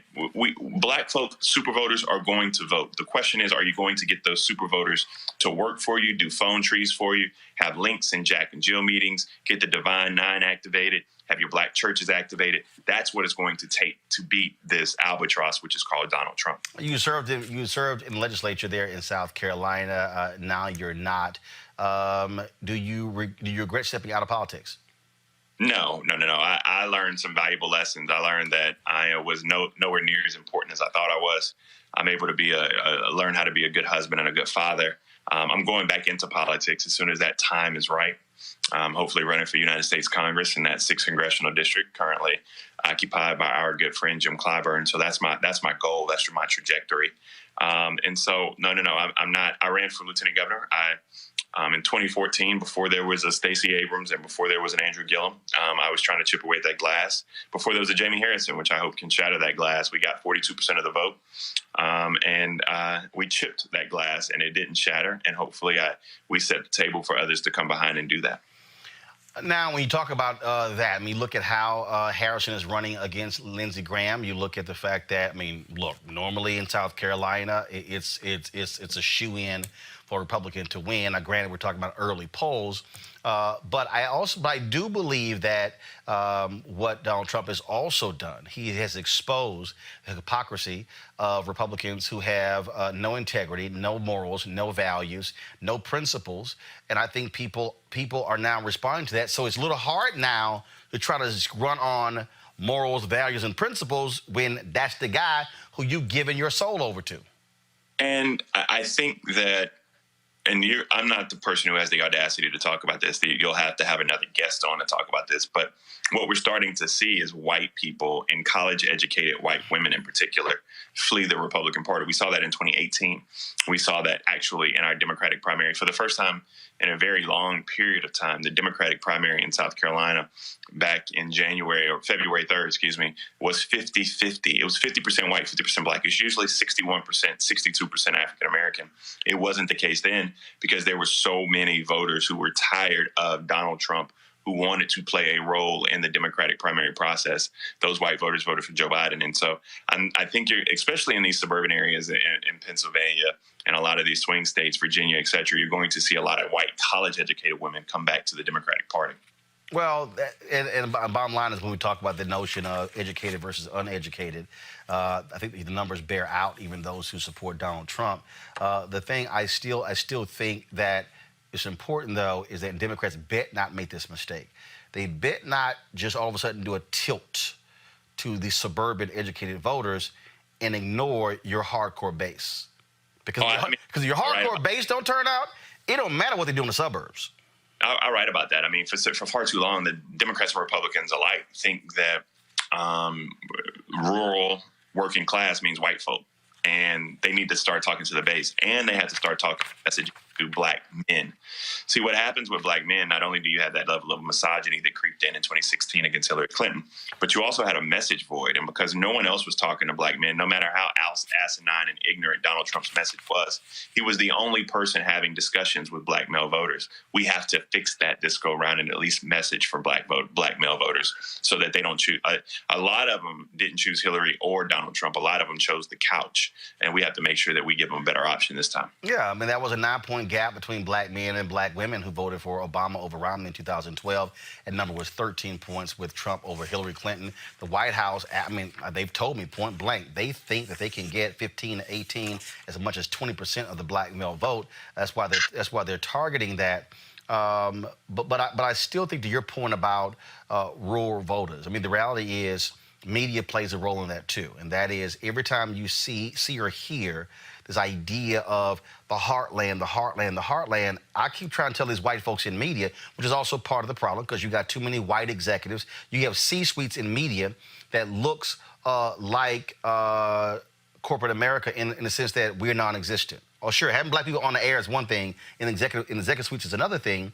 And the part of the problem is that we have the messaging. When they say, oh, the middle of the country, let's see, the middle of the country is Missouri. You think St. Louis doesn't exist? Middle of the country is Illinois. Chicago doesn't exist. The middle of the country is Minnesota. What? Minneapolis, St. Paul doesn't exist. It's black people in all these places, but the messaging that goes out when they throw those phrases out, what they're really saying are white people. Yes. And one of the things that I wanted to do in my Vanishing Country is give a voice to all of these people who they're not voiceless, but they just have gone unheard. And it's as if a whole segment of the population doesn't exist in our political discourse. And don't just leave it in C-suites, and don't leave it with the Republican Party. This is a Democratic problem as well, who simply believe that these folk are represented and are white Americans. No, there are working class black folk every day. There are rural black folk every day, and we have to start tackling those injustices, many of which we see, unfortunately, throughout this pandemic. We've ripped the Band-Aid off this ugly head of racism in this country, and if you can't see the systemic injustices now, you're just blind to that fact or willfully ignorant. Well, I think I look at the Hillbilly Elegy, a perfect example. I mean, that whole thing was, oh my goodness, he's writing about all these white people, and I'm going, there are black people who are in rural Georgia. There are black people in rural Tennessee, rural Mississippi, right, rural Alabama, rural Florida, rural South Carolina, rural North Carolina. And so what ends up happening is it sets up this conversation of Republicans go after rural voters, meaning white. Democrats go after urban voters, meaning black. And then going, no, I need to appeal to folks who are in a city and rural, whether you're Republican or Democrat. And again, media falls right into the trap because the faces who they put out there. Look, when Trump was talking about saving those jobs with Kerry, which was a lie, when he first came in, 50% of those carrier workers were black people. Yes. Indiana. And I know, and we have to begin to give those people a voice and lift those people up, which is why I'm coming and talking to you about my Vanishing Country, because we have to utilize the platforms that we have in order to make sure these people have voices and messaging. Because to get to the gist of it, Roland, I have 16-month-old twins. You probably hear them running around in the background, so I apologize. But those 16-month-old twins don't deserve to grow up in a country where Donald Trump is president of the United States. They don't deserve that. And so what we have to do is make sure that we're activating our base, that we're doing the things necessary. And we have to overcome. I mean, we're just going to have to overcome and struggle through and fight through the voter suppression that's going to be there. And the only way we can do that is if we pay attention to the base of the party, if we pay attention to black women, give them more than just a head nod and a thank you, actually give them a seat at the table. And also the same with black men, making sure we message for them. That's the only way that this is going to work. If not, we're going to be sitting at home in January, on a cold January, probably wet day in D.C., watching Donald Trump get sworn in for another 4 years. I think when one of the things that you lay out again is the tale of two worlds. I go back to the Kerner Commission report, 1968. There's America, one white, one black. And that continue. I don't care what anybody says. I don't care what anybody. You can show me all of these polls and everything. The reality is this here. Black people simply see this country different from white people. And if you don't take that into account, then you fail to understand how to talk to black people. And so you go through that when you talk about whether going to Morehouse, when you talk about going to South Carolina, all of that. Look, we just see this country differently.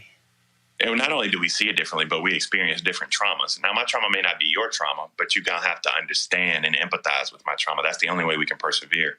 When you think about the post-traumatic slave syndrome, when you think about, somebody like myself whose father went to prison, whose father was shot, having a felony for nearly 20 years after you were arrested and shot for protesting segregation, where all the officers were found not guilty. You think about that trauma. You think about somebody like myself who, when I talked about this in the book, my wife almost died giving childbirth. This is something that African-American women deal with on a daily basis. They're 4 times more likely to die than their peers. You think about Clemente Pinckney, who was a friend of mine, who had a Bible study and allowed what black folk do, show that level of compassion, had a white boy walk in that church they didn't even know from Adam, sat down beside him for the whole service, and after an hour when they bent over to pray, he opened fire with a 9mm. And so when you think about all of this trauma, that is the experience of being black in this country. And when people read this book, Roland, I want black folk to have a sense of pride, and I want white folk who read it to get a sense of understanding. And so that way we can have these difficult conversations about race that we have to Roland Hill. But can white people understand? Dr. King talked about this in his book, Chaos or Community. Can white people have an understanding as long as they are in denial about the role that they, as well as their ancestors, have played? See, I think part of the issue here, you talked about being 35, what you've seen in your years. I think part of the biggest problem here is that too many white Americans want to isolate where we are. And I'm going to use Meghan McCain as an example. They want to isolate the world to only the years in which they've been living. and I think you cannot, and you talked about COVID, you cannot talk about coronavirus and who it is hitting unless you deal with the centuries that come beforehand. And I think that seems to be the greatest struggle in this country, getting white people to move beyond the years they've been alive. So I think you can have understanding. I think what you're talking about is atonement, and I don't think they can get to the level of atonement. You know what? I ain't even asking for atonement. How about you just read? How about you actually go, oh, damn, that actually happened. I'm giving you something to read. That's what I'm trying to do. Yeah. So they can start. I think that's the start. But, we live in a country now where people only seek out opinions that reinforce their own. We live in silos, and we have to chip away at that. So it doesn't matter what there is out there to read. I mean, if someone like a Meghan McCain is only watching herself in Fox News and on Facebook groups that reinforce that very nature, that is what's going to happen. So we have to begin to break out of that cycle. And I can't make people break out of that cycle, but what we can do is, for those who do, those messengers who do, provide them with resources to take back to their respective communities. Also, I think we have to be, part of our job also, and I've been doing media since I was 14 years old. This is what I chose to do, to be a journalist. This is also where we have to be as honest and hardcore about it as well. I think one of the biggest things that we have done is that, and it's actually been a result of white supremacy, is that we've always had to take into account their feelings. And so we sort of couch things in a certain way. I just think we're at a point now with a generation of people who are like, you know what? Damn your feelings. This just needs to be said the way it needs to be said. And if your feelings get hurt, well, then suck it up. But at some point, it has to be said, because we tried the other way of just being nice about it and let me qualify this. I don't mean disrespect. I don't mean all sort of stuff. Where it's like, no, we just got to go ahead and say some stuff. And you know what? People respect you more for being unapologetically black and unapologetically you. I I have a sit down with T.D. Jakes coming out, and T.D. Jakes is a spiritual father for me. He calls me at 11:45 at night. We talk. I love Bishop Jakes. He gets me through a lot of moments when I'm down. And he brought up a good point. He said, you can teach us, calculus. You can teach us German. You can teach us English. You can teach us science, but you can't teach us blackness. And there comes a point in time when, we have to speak our truth and be unapologetic about it. And I promise you, Roland, every day that I'm on TV, that's what I'm doing. Every platform that I have, that's what I'm doing. In this book, that's what I'm doing. And so there are some hard truths that people are going to have to realize, because I'm just pushing and challenging not only ourselves, but I'm challenging this country to be a more perfect union. And that, I think, is the only way that we can live. Those people who want to kowtow and tiptoe around issues, I don't have the bandwidth or the time. I need somebody who's going to be honest and not give, not really care about my feelings. You spoke of Emmanuel AME, and one of the things that just drove me crazy out of that was all we heard was, oh my goodness, just look at the forgiveness of the people. Just the forgiveness. Look, you know what? One of the things I do appreciate was what's happening after Ahmaud Arbery and Breonna Taylor. Folks are like, you know what? We're not about to have that conversation. Now, I'm a Christian. I totally understand that, and I'm not dissing anyone who did it. The problem for me is that when tragedy happens, when these traumatic situations happen to black people, white America wants us to immediately move to forgiveness. Yes. They still pissed with 9/11. They still pissed with the embassy getting overthrown in Tehran in 1979. And rightfully so. And the amazing part about this discussion is that black folk are always put in a position where we have to forgive. There never has to be any atonement, but we're just supposed to forgive. And, my generation ain't about that. And to be completely honest, there was a certain element of my dad's generation. My dad was a member of SNCC. Them boys weren't forgiven either. Right. Marion Barry, Julian Bond, Stokely, James Foreman, them boys weren't forgiven either. Black Panthers were not forgiving either. Even we have whitewashed the legacy of Martin Luther King Jr. He was a radical revolutionary, and he wasn't as forgiving either. A good Christian man, a great Baptist minister. But he believed that there was that forgiveness required some exchange. And I'm with you. In my book, I talk about my friend Malcolm Graham, whose sister Cynthia Hurd was murdered in the church. And we have conversations all the time about how other people forgave. And I'm simply not that far along on my Christian journey where I was able to forgive Dylan Roof for taking away Clemente from his family, his daughters, that church, that community. And I'm selfish in that, I know, and I have to let that go. I'm just not there yet. I remember, when Nikki Haley gave her sort of revised perspective on Dylan Roof and the Confederate flag, you got a lot of heat from folks on social media for I won't say defending her, but offering a perspective. When I remember she was at the NBA All-Star game and was on a panel and made some comments there as well, and I was sitting there seething because what bothered me was this whole deal of how she worked to bring the flag down. And the reason I am still bothered by that is because black blood brought the flag down. And we check Nikki Haley on that often. I think she knows we will, because she knows the value of those lives that were lost.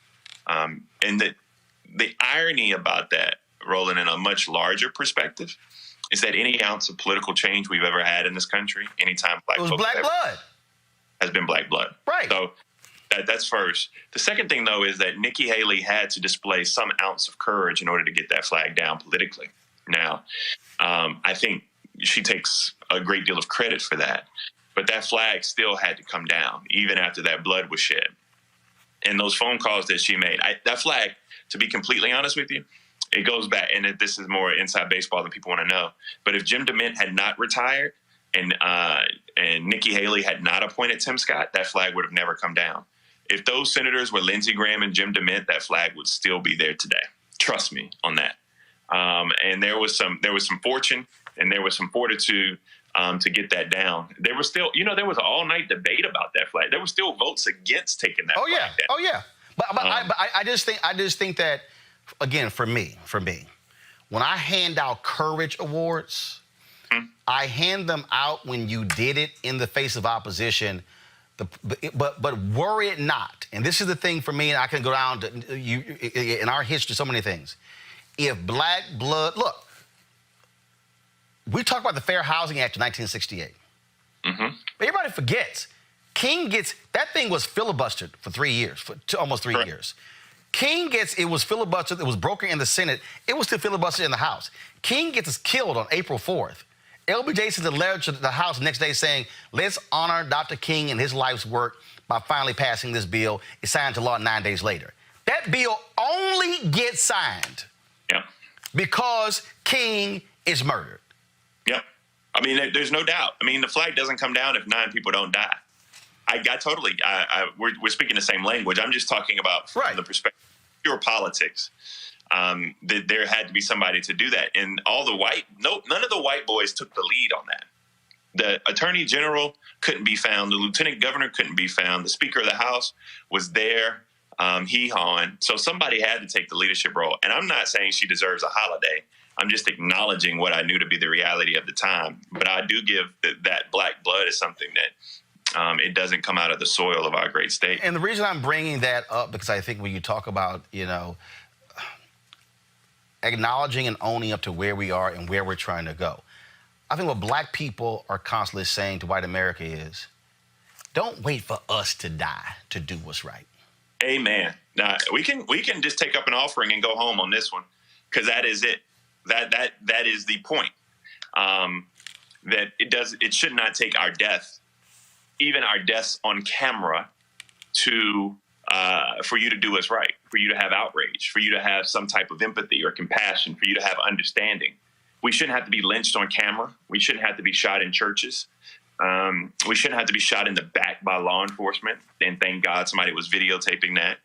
And so my Vanishing Country goes through all of those things. We shouldn't have to live in food deserts. We shouldn't have to go to school in corridors of shame. We shouldn't have to live in states that didn't expand Medicaid, so hospitals are closing. We shouldn't have to drink dirty water or breathe dirty air. This is the condition and plight and the trauma of being black in this country. And we should not have to do these things. I should not have to beg for dignity from this country. And so my Vanishing Country is a love story, but it's also a fist in the air saying, I'm tired of begging for this, watching my country vanish. These are the things I want. And at the end of the day, I want my children to be free. I want to talk about just a couple of more questions. And obviously, you were living right now in a moment where you have somebody who occupies the White House. I do not call him president because he doesn't respect the office of president, but he simply occupies the office of president. And in your book, you write about, of course, getting that phone call where Obama sought your endorsement. One of the things that we consistently hear from a lot of folks is that there was 8 years of Obama, and what really, how did black people really benefit? Your thoughts on that when you hear that? So you won't find a bigger proponent of 44 than myself. I'm a huge cheerleader, huge fan of 44. I am very critical on a couple of things. One, I'm very critical on his stance in Syria. If you draw a red line, you better keep your red line. And the other thing is, I think he failed HBCUs. And I say that with a heavy heart. I think that HBCUs are faring a lot worse under Donald Trump, but I think they could have fared better under Barack Obama if he had that cultural understanding of the value and necessity of HBCUs. And I just think it was culturally something he was not able to fathom or comprehend or necessarily give as much to as he could have or should have. I think when people qualify or quantify Barack Obama's meaning is something that doesn't necessarily come down in how many pieces of legislation was passed. I think Barack Obama's meaning actually can be deduced from that picture of Jacob Philadelphia, who is a young black man in his office, this casket sharp with the white shirt on and black slacks. And he asked Barack Obama, how does his hair feel? Does your hair feel like mine? And Barack Obama leans over and Jacob reaches up. I think that encapsulates his meaning. Policy-wise, the headwinds and the lack of talent that Barack Obama, for the latter part of his tenure in D.C. was like Michael Jordan from '84 to 1990, and I guess in this scenario, Mitch McConnell's probably the Detroit Pistons. He didn't have much help. Every midterm, 2010 In 2014, we didn't send him a Congress to help him. And so no matter how talented he wasn't able to overcome those things. And so that is the way that I look at it. I think people discount the headwinds that he faced. There was a meeting on the night he got inaugurated. You know about that, where they stated that they were going to make sure that he failed. He was going to be a one-term president. He wasn't, but they definitely limited the things he could do in terms of progressive politics. I do have to ask you this here. I think it's hilarious where you talk about a campaign event where it was you, Chris Tucker, Kerry Washington, Usher, and then with Senator Obama, Usher didn't know what to say, and you said, just mention God and praise black women. It's sort of like the comedian who's struggling on stage when he went, boy, look at the fine ladies in the house. I mean, at the end of the day, you can use that line anytime. I thought I was funny by then because we had been chilling with Chris Tucker for a long time, and he is hilarious. And we went out there, and the first things that Usher said was, praise God, I love all the beautiful black women. And you should have seen our faces. We were all like, oh, no, we were just joking. Usher. But it was a great moment. Me, Usher, Chris Tucker, Kerry Washington with Barack Obama. It is a picture that people do not believe until I show it to them. In little Orangeburg, South Carolina, Roland. Orangeburg, South Carolina. That was quite interesting. But again, the line always works. I mean, at the end of the day, that's all you got to do. I mean, if you struggling, just pivot. Praise God. I love all the beautiful black women here. Crowd goes crazy. That's all you got to do. Last question for you. I ask all authors this, even people who write books, memoirs or biographies about themselves, and that is there's always a wow moment when somebody is either doing research, when they're writing, when they remember something, and then they go, wow, I completely forgot about that. So what was your wow moment in writing this book? It was the most powerful line in the book, I believe. And you know, so there are two wow moments. The first wow moment was just overcoming and coming through. I write in the afterword about my daughter, Sadie, getting a transplant. I had already finished the book, and Sadie received her transplant September 1st. And so that was when you read it and look back at it, that was a wow, we overcame this. But a wow moment in terms of just thinking back on the stories and the legacy of my father. My father used to always tell us this. He used to always say, heroes walk among us. Because my father didn't want me to just believe that it was Martin, Malcolm, Rosa, and John Lewis. My father really wanted us to pay tribute with our lives to Ella Baker and Fannie Lou Hamer. He wanted me to love and respect and adore Marion Barry and Julian Bond, which I did. And so heroes walk among us. For me, when I put it on paper, I was like, wow, my dad is really dope. My mom is amazing, and I have to carry that torch. I thought that last question. This is the last question. Do Amazon not deliver clippers? What's up with the Jesus and his disciple look? First of all, I am looking like a sexy Pendergrass, a young Mark. No, you're looking like one of his disciples. And you ain't got a hoodie on. I think you got a tunic on. And you probably got some sandals with a staff. What's up? I'm just getting in touch with myself. I shaped it up for you, though, Roland. I shaped it up. You shaped it up? I'm looking handsome. I want you to know that your female viewers are really enjoying this new look on myself. I'm just telling you. Oh, they are? Oh, okay. They are. Okay. All right, just checking. But I'm just saying, Amazon still delivers. I mean, Prime delivers in 24, 48 hours. Can I say something to you? Can I just say thank you, man? Because, coming on Black platforms is something that I wanted to be intentional about and purposeful about in promoting this book, and you didn't have to say yes. But you did, and I'm forever indebted and forever grateful. And I didn't want to leave, and do not cut this out. I want your viewers to all see that I just want to say thank you for the example you set in everything you do. I appreciate it. Folks, the book is My Vanishing Country, a memoir by Bakari Sellers. And y'all notice he didn't put his disciples look on the cover. He chose to go with the kid look. So if you're going to try to sell a book, two things. Either you put a woman on it, or you put a kid. So the only thing he could have sold more copies if he put a picture with him and his mama on the cover in order to sell books. I'm just saying. I mean, don't think for a second. I don't know what the deal is, especially since you're trying to claim sexy Pendergrass. I can't get the words out of my mouth. Bakari Sellers, I appreciate it. Thanks a lot. Thank you, brother. Have a great day. All right, take care. You want to support Roland Martin Unfiltered? Be sure to join our Bring the Funk fan club. Every dollar that you give to us supports our daily digital show. There's only one daily digital show out here that keeps it black and keep it real as Roland Martin Unfiltered. Support the Roland Martin Unfiltered daily digital show by going to RolandMartinUnfiltered.com. Our goal is to get 20,000 of our fans contributing $50 each for the whole year. You can make this possible. RolandMartinUnfiltered.com. You want to support Roland Martin Unfiltered? Be sure to join our Bring the Funk fan club. Every dollar that you give to us supports our daily digital show. There's only one daily digital show out here that keeps it black and keep it real as Roland Martin Unfiltered. Support the Roland Martin Unfiltered daily digital show by going to RolandMartinUnfiltered.com. You can make this possible.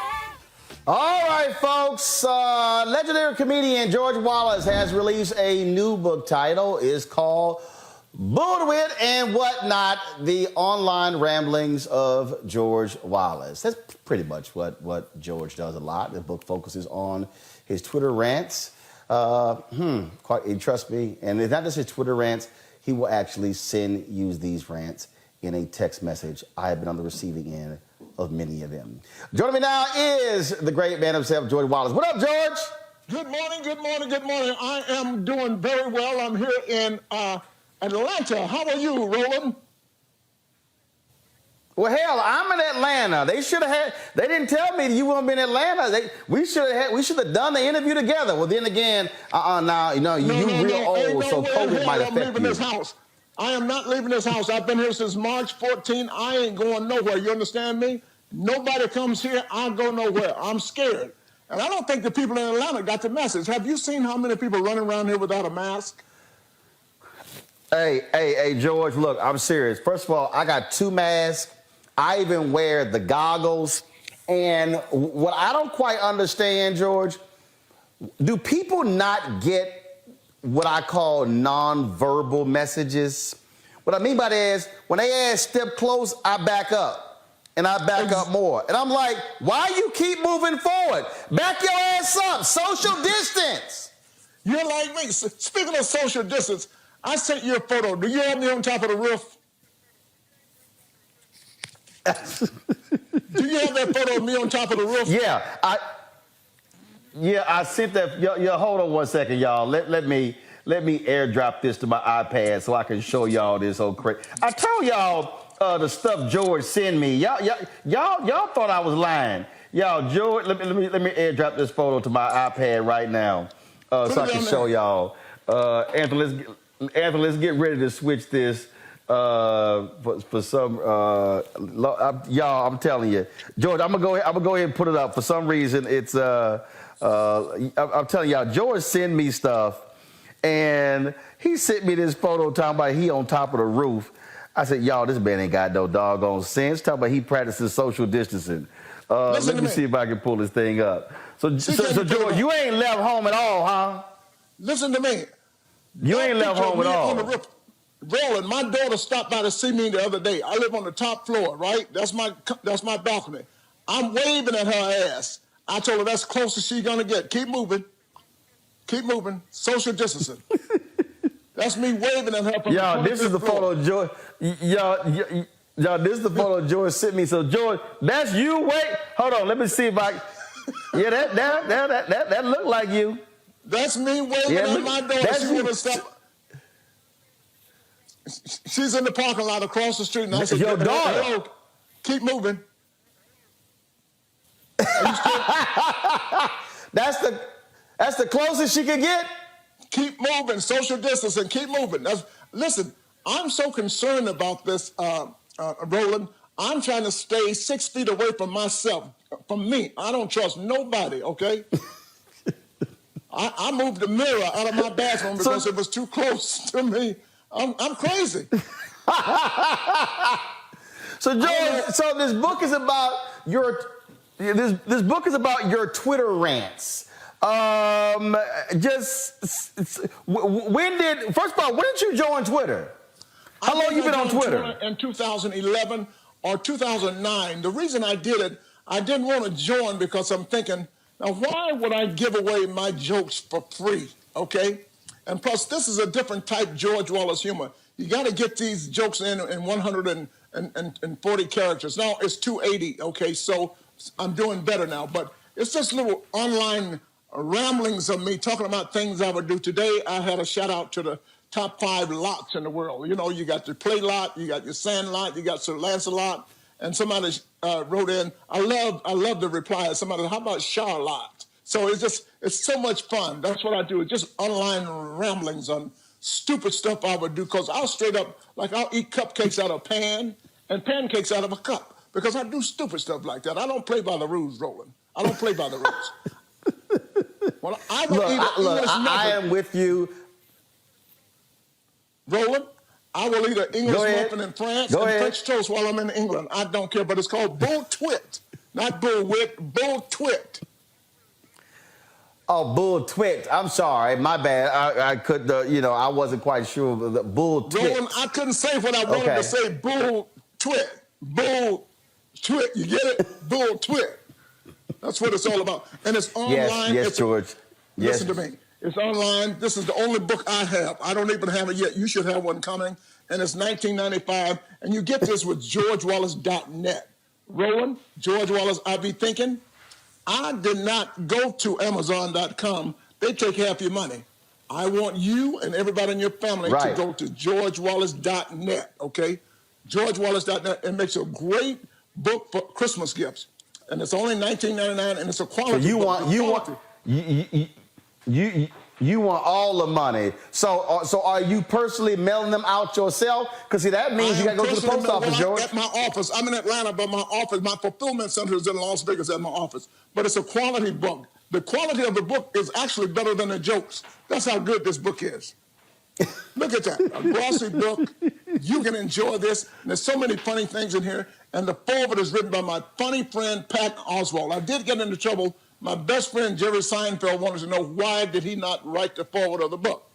Well, Pat Oswalt loves my tweets, and I said, okay, you write it. And Seinfeld, some people don't know talking about this, because a lot of people don't know that's my best friend for 45 years. A lot of people don't know that I'm actually the real George on Seinfeld. Did you know that, Roland? Yes, I knew that. George, you forgot you and I sat down for a one-on-one interview when we were in Los Angeles before the Image Awards. That's right. Yeah, I was his roommate for 13 years. I'm Seinfeld's roommate for 13 years. I was best man in his wedding, and I'm the father of his kids. So people need to know that. So, but what we're talking about today is book. You got one already? Look, I'm going to get a book. I got my panel here, Teresa, Julian, Joseph. I know they got some questions for you. They get to ask one question. And so I'll first start off with, let's see, we'll go with the person who is closest to you in age. So, Julian, you get to ask George a question first. Wait. What do you mean the closest to my age? Now, Roland, you know for a fact, I started doing comedy in 1883. So that's how long I've been doing comedy. Okay, young lady, go ahead. Well, so we got close at all. But I love your Roland ain't right, and neither are you. But where does your humor come from? What makes you make us crack it up? I cracked up through the whole conversation with you and Roland. Where does your humor come from? It's just funny because, I don't know. I'm just so blessed. I don't want to crack up here, but I'm the most blessed person in the world. God gave me a passion to tell jokes and make people happy. I wanted to be a comedian since I was 6 years old, and God has blessed me, and I'm going to choke up right now because all I do every night, I come out on stage, the place is full, and all I do is just lie. I just lie. I just love telling lies. I just thank God. I ask God every night, let me be the greatest BSer in the world. I want to be the greatest BSer in the world. But right now, Donald Trump is kicking my ass in the bullshit department. You understand what I'm saying? So that's how I come up with humor. I wrote a letter the other day. I told Donald Trump, please don't come to Georgia. We already have a virus here. We got 19. We can't deal with 45. Do not come to Georgia. But he came down here with his... Thank you for making me laugh for the last 15 minutes. But what you need to do is get this book, George Wallace. It's called Bulltwit and Whatnot. And Roland, it tells you about me growing up here in Atlanta. And I was so poor We were so poor we could only listen to the Pips. We never knew that was a Gladys. We never knew about Gladys until about 10 years ago. That's how poor we were. No, you laugh if you want to. Let me tell you something. This is true. We used to watch Sons. We never knew about Sanford. We didn't know. Listen, I knew Red Fox, but I didn't know he was Sanford. Bro, this stuff is true I'm making up. This stuff is true. People, let me tell you something. Bro, when we were so poor, people used to break into our house and they go, oh my God. And they would bring us furniture. They would bring us. There is something wrong with me. You got to get a copy of this book. Get it before Christmas. It goes under your tree. I'm sorry. I'll stop talking. Go ahead. You're right. There is something wrong with you. Next question goes to Joseph Williams. I hear you got a book. You have a book coming out. Is that right? Didn't I just tell you I got a book called Bulltwit? Are you watching the show or not? That's some bullshit right there. Go online. You know what? People are coming on. I just want you to listen. A lot of people don't know about the Twitter language. It's a different language. So it's a different type of humor from George Wallace. But it's called Bulltwit, and it's so great. GeorgeWallace.net. Go online right now. I'm getting so many. I think I'm already sold out before. The book hasn't even been released yet. But go online. If it crashes, you go back. It's a great Christmas gift. It's a quality, very expensive book. It's only $19.95. But if you buy 5, I charge you $120 just for the hell of it. Now, are you still performing? Where are you performing these days? Are you doing online stuff? Are you in club? I mean, what's going on? I mean, how are you getting it out there? It's Twitter. Twitter's on every day. Do you tweet? It's on Twitter every day. Go to Twitter right now at Mr. George Wallace. It's on Twitter. I was voted. There's something wrong with you asking me a question like that. Listen, I was voted top funniest 25 tweeters in the world by Rolling Stone magazine. Did you know that? I didn't know that. The number one funniest No, we didn't know tweeter that. I was voted the number one funniest tweeter by Playboy magazine. I didn't even know they were still in business, but I was voted. Bulltwit. Teresa. Yes, Teresa is the youngest person on the panel, George. George, she one of the, I think, Teresa, you call yourself a millennial or a Gen Z? I'm a millennial, okay? I'm not that young. Okay, I can't, George, I can't stand millennials or Gen Z, so it don't matter. So Teresa, go ahead with your question.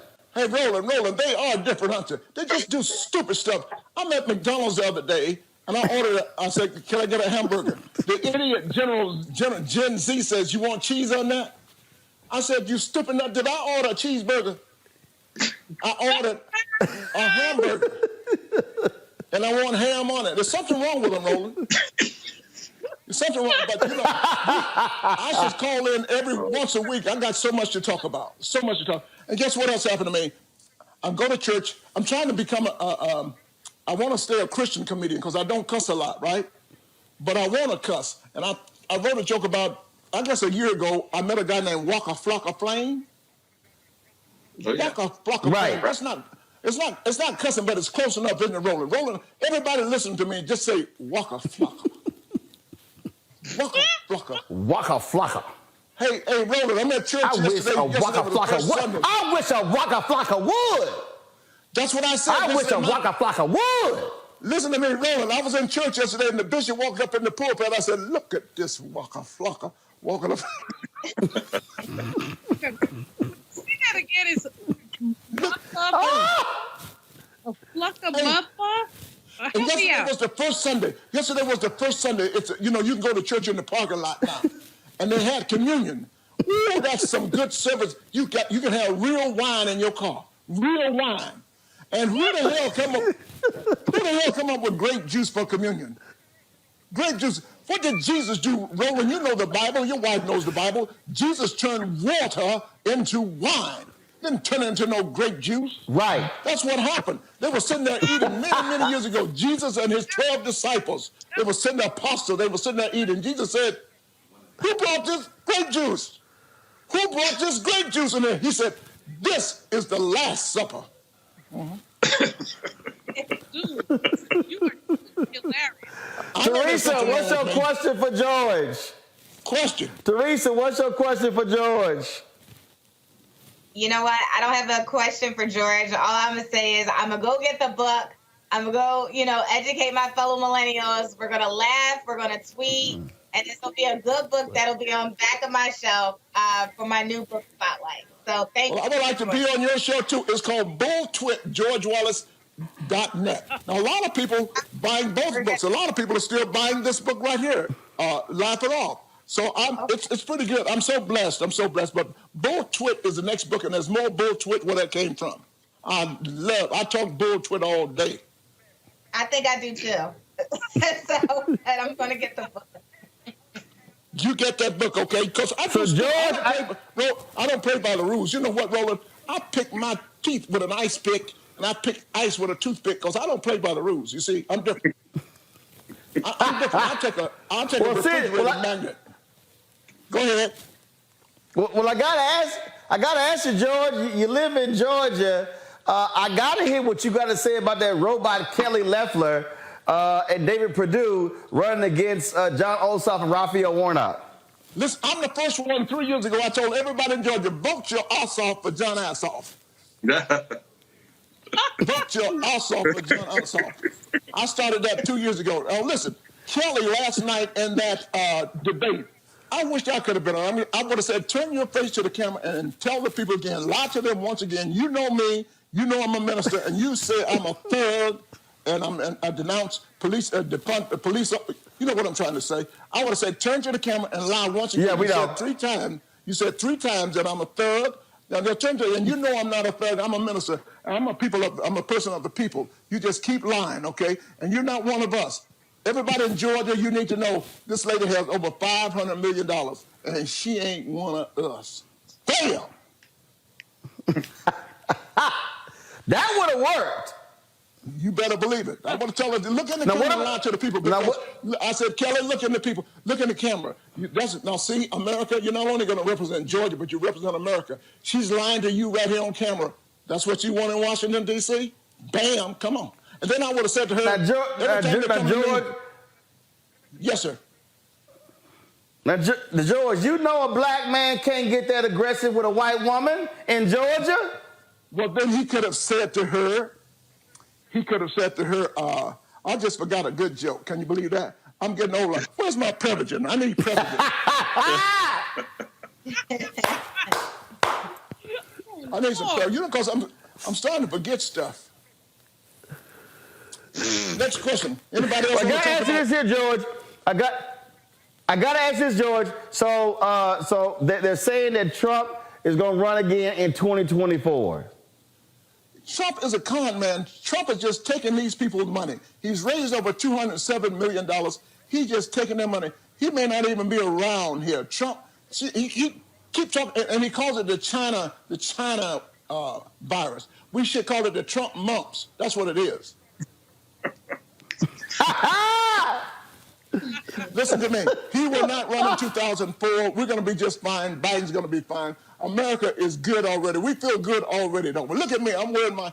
This is not a ugly sweater. This is just one of my. This is just one of my regular sweaters I wear every day. But it's not as ugly as your other sweaters. All right, George. So George, all right. So I want you to imagine you're shooting a commercial, and you're trying to tell people to vote for John Ossoff, Raphael Warnock. And so let's just say it's a 30-second commercial. I'm going to time you. I'm going to see how good you are. I'm going to see how good you are with this here. So somebody out there, we know, of course, today's the last day to register to vote. We know, of course, early voting starts next on December 14th, next Monday. And so, all right. So let's say this is a George Wallace political commercial that would run on television. 3, 2, 1. Hello, everybody. This is Crazy George Wallace, and I want you to know I'm here. I'm a fellow Georgian, and I'm all about progress. And I tell you what, always go with youth. Always go with the youth, people that you can associate with. John Ossoff, as I say, vote to Ossoff or John Ossoff. This guy is so smart. You heard him yesterday debate. Reverend Warnock, a good friend of mine, a minister. You know he's not a thug. He does not want to defund the police officers. He's telling the truth. So you need to get out and vote because your vote is powerful. You can vote. People from America, you still can vote with your dollar. So do me a favor. Call in right now. Go to georgiasenate.com. Vote. Help us change America. And that's right. We can change America. I'm George Wallace. I love you, and there's absolutely nothing you can do about it. Let's do this. Bam. That was nice. That was a 51-second, 30-second commercial. So way to go. That was not 51 seconds. You're right. It was 52 seconds. 52:01. That's what it was. Hey everybody, this is George Wallace. I want you to do me a favor. I want you to go vote on January 5. Let me do it over. Okay, how about that? That's 10 seconds. Go ahead. Okay. All right, here we go. Okay, here we go. All right. 3, 2, 1. Hello once again, everybody. It's me, Crazy George Wallace, and you know me, I'm all about happiness, and that's what I want you to be, a proud Georgian. I'm born and raised here in Atlanta. We call it Wakanda. You know there's so many black people here. It's so many black people here in Atlanta. Africans get off the airplane, they go, whoa! And you know, but it's not only about black people, it's just about good people. All the people in the rural counties, in the red counties, we're for everybody. I'm not Democrat. I'm not Republican. I'm for Georgians. I'm for everybody. So vote on January 5 for Warnock and Ossoff. It's Ossoff. Get your ass off your butt and go vote. Get Ossoff your butt. 4307, but I'll take it. George, what's the name of the book? Roland, take 3. Hello, everybody. All right, last one. Third time is going to be a charm. All right, here we go. No. 3, 2. Bulltwit. Okay, 3, 2, go ahead. Hello, everybody. This is me, George Wallace. Have you had enough bulltwit? Have you had enough bulltwit in your life? This is me, George Wallace, telling you how you can make a change in America. You need to get out and vote, especially here in Georgia. You can make a change. January 5 is your day to vote, especially the young people out there and all you people in Clayton County. 80,000 black people did not vote from Clayton County. You can make a difference. You know you can do that. Let's make a change. Come on, everybody, let's get happy. I'm George Wallace. I love you. There's absolutely nothing you can do about it. 30 seconds, bam. Boom! 29.78 seconds. I told you, third time is a charm. George Wallace, way to go. Tell everybody you said the name of your book more. You said the name of your book today more times than Kelly Loeffler said radical liberal Warnock. So tell everybody the name of the book where they can buy it. Look at her. She's just a big liar. Oh man, I wish I had been there. But I love you. Hey, Roland, and all those other people in the studio, make sure you keep laughing because when you stop laughing, you stop living, okay? I can't wait to go back to work. I haven't worked since March 14, but I can't wait to get back out there.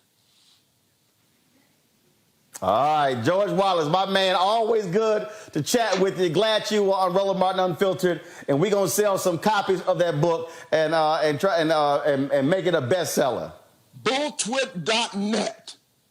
Bulltwit.net, and I'm doing it on my own. Like I said, Amazon.com takes all your money. This book here sold over 10,000 copies through me, so I'm doing it again. I'm my own man. I do it my way, okay? I feel you. Well, hey, George, I know. That's same for my show. It's me, independent, and that's how we do it. Thank you so much. I can't wait to get in the studio live with you. Are you really in Atlanta?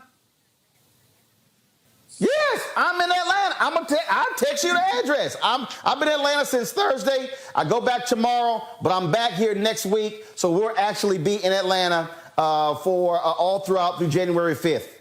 Well, that's so good. I hope you're having fun in Atlanta. If you can't laugh in Atlanta, you can't laugh anywhere. We got a place in Atlanta called College Park. You ever heard of it? Of course. No college and no park. I don't know. There's something wrong with these people in Atlanta. Hey, Roland. We got 2 birds in Atlanta can't fly. We got the Atlanta Falcons and the Atlanta Hawks. They can't fly at all. I call them the Chick-fil-A. George Wise, I call them the Chick-fil-A Falcons. You know why? They both are closed on Sunday. Speaking of Chick-fil-A. Oh, you're going to get us in trouble by the Atlanta people. George, I appreciate it, my brother. Thanks a lot. Thank you so much. Bulltwit, go online right now. Bulltwit.net. Bulltwit.net. Bulltwit.net. Bulltwit.net. I almost said it. Yeah, all right, George. I appreciate it, my man. Thanks a lot. Somebody better send me a check. I know that. Thanks my ass. I need a check. We're going to buy your book. Oh, that's good. That's good. That's a deal. Let me put on the Yeah, let me put my goggles on. Plus, I gotta be protected up in here. You understand what I'm saying? But you at the house by yourself, George. I don't trust me. All right, y'all. No, y'all kill the music. I got a last final story, please. Kill the music. George Wallace, I appreciate it, my man. Thank you. You're a good man. George, I appreciate it. Thanks a lot, You're George. Don't forget to watch me every Thursday night on Civil Works, okay? Every Thursday night on Civil Works at 7 o'clock. Bye-bye. See you. Oh, that's I got you. I appreciate it. All right, folks. George is... George is, of course, a crazy man. Folks, back to that Roland Martin Unfiltered video. It's time to be smart. When we control our institutions, we win. This is the most important news show on television of any racial background. Y'all put $2, $3, $4, $5, $10, $15, $20, $30 on this and keep this going. What you've done, Roland, since this crisis came out in full bloom. Anybody watching this, tell your friends. Go back and look at the last 2 weeks, especially of Roland Martin Unfiltered. I mean, hell, go back and look at the last 2 days. You've had sitting United States senators today, Klobuchar and Harris. Whatever you have that you can bring to Roland Martin Unfiltered to support it, please do, because this information may literally save your life. Watch Roland Martin Unfiltered daily at 6 p.m. Eastern on YouTube, Facebook, or Periscope, or go to RolandMartinUnfiltered.com. Support the Roland Martin Unfiltered Daily Digital Show by going to RolandMartinUnfiltered.com. Our goal is to get 20,000 of our fans contributing $50 each for the whole year. You can make this possible. RolandMartinUnfiltered.com.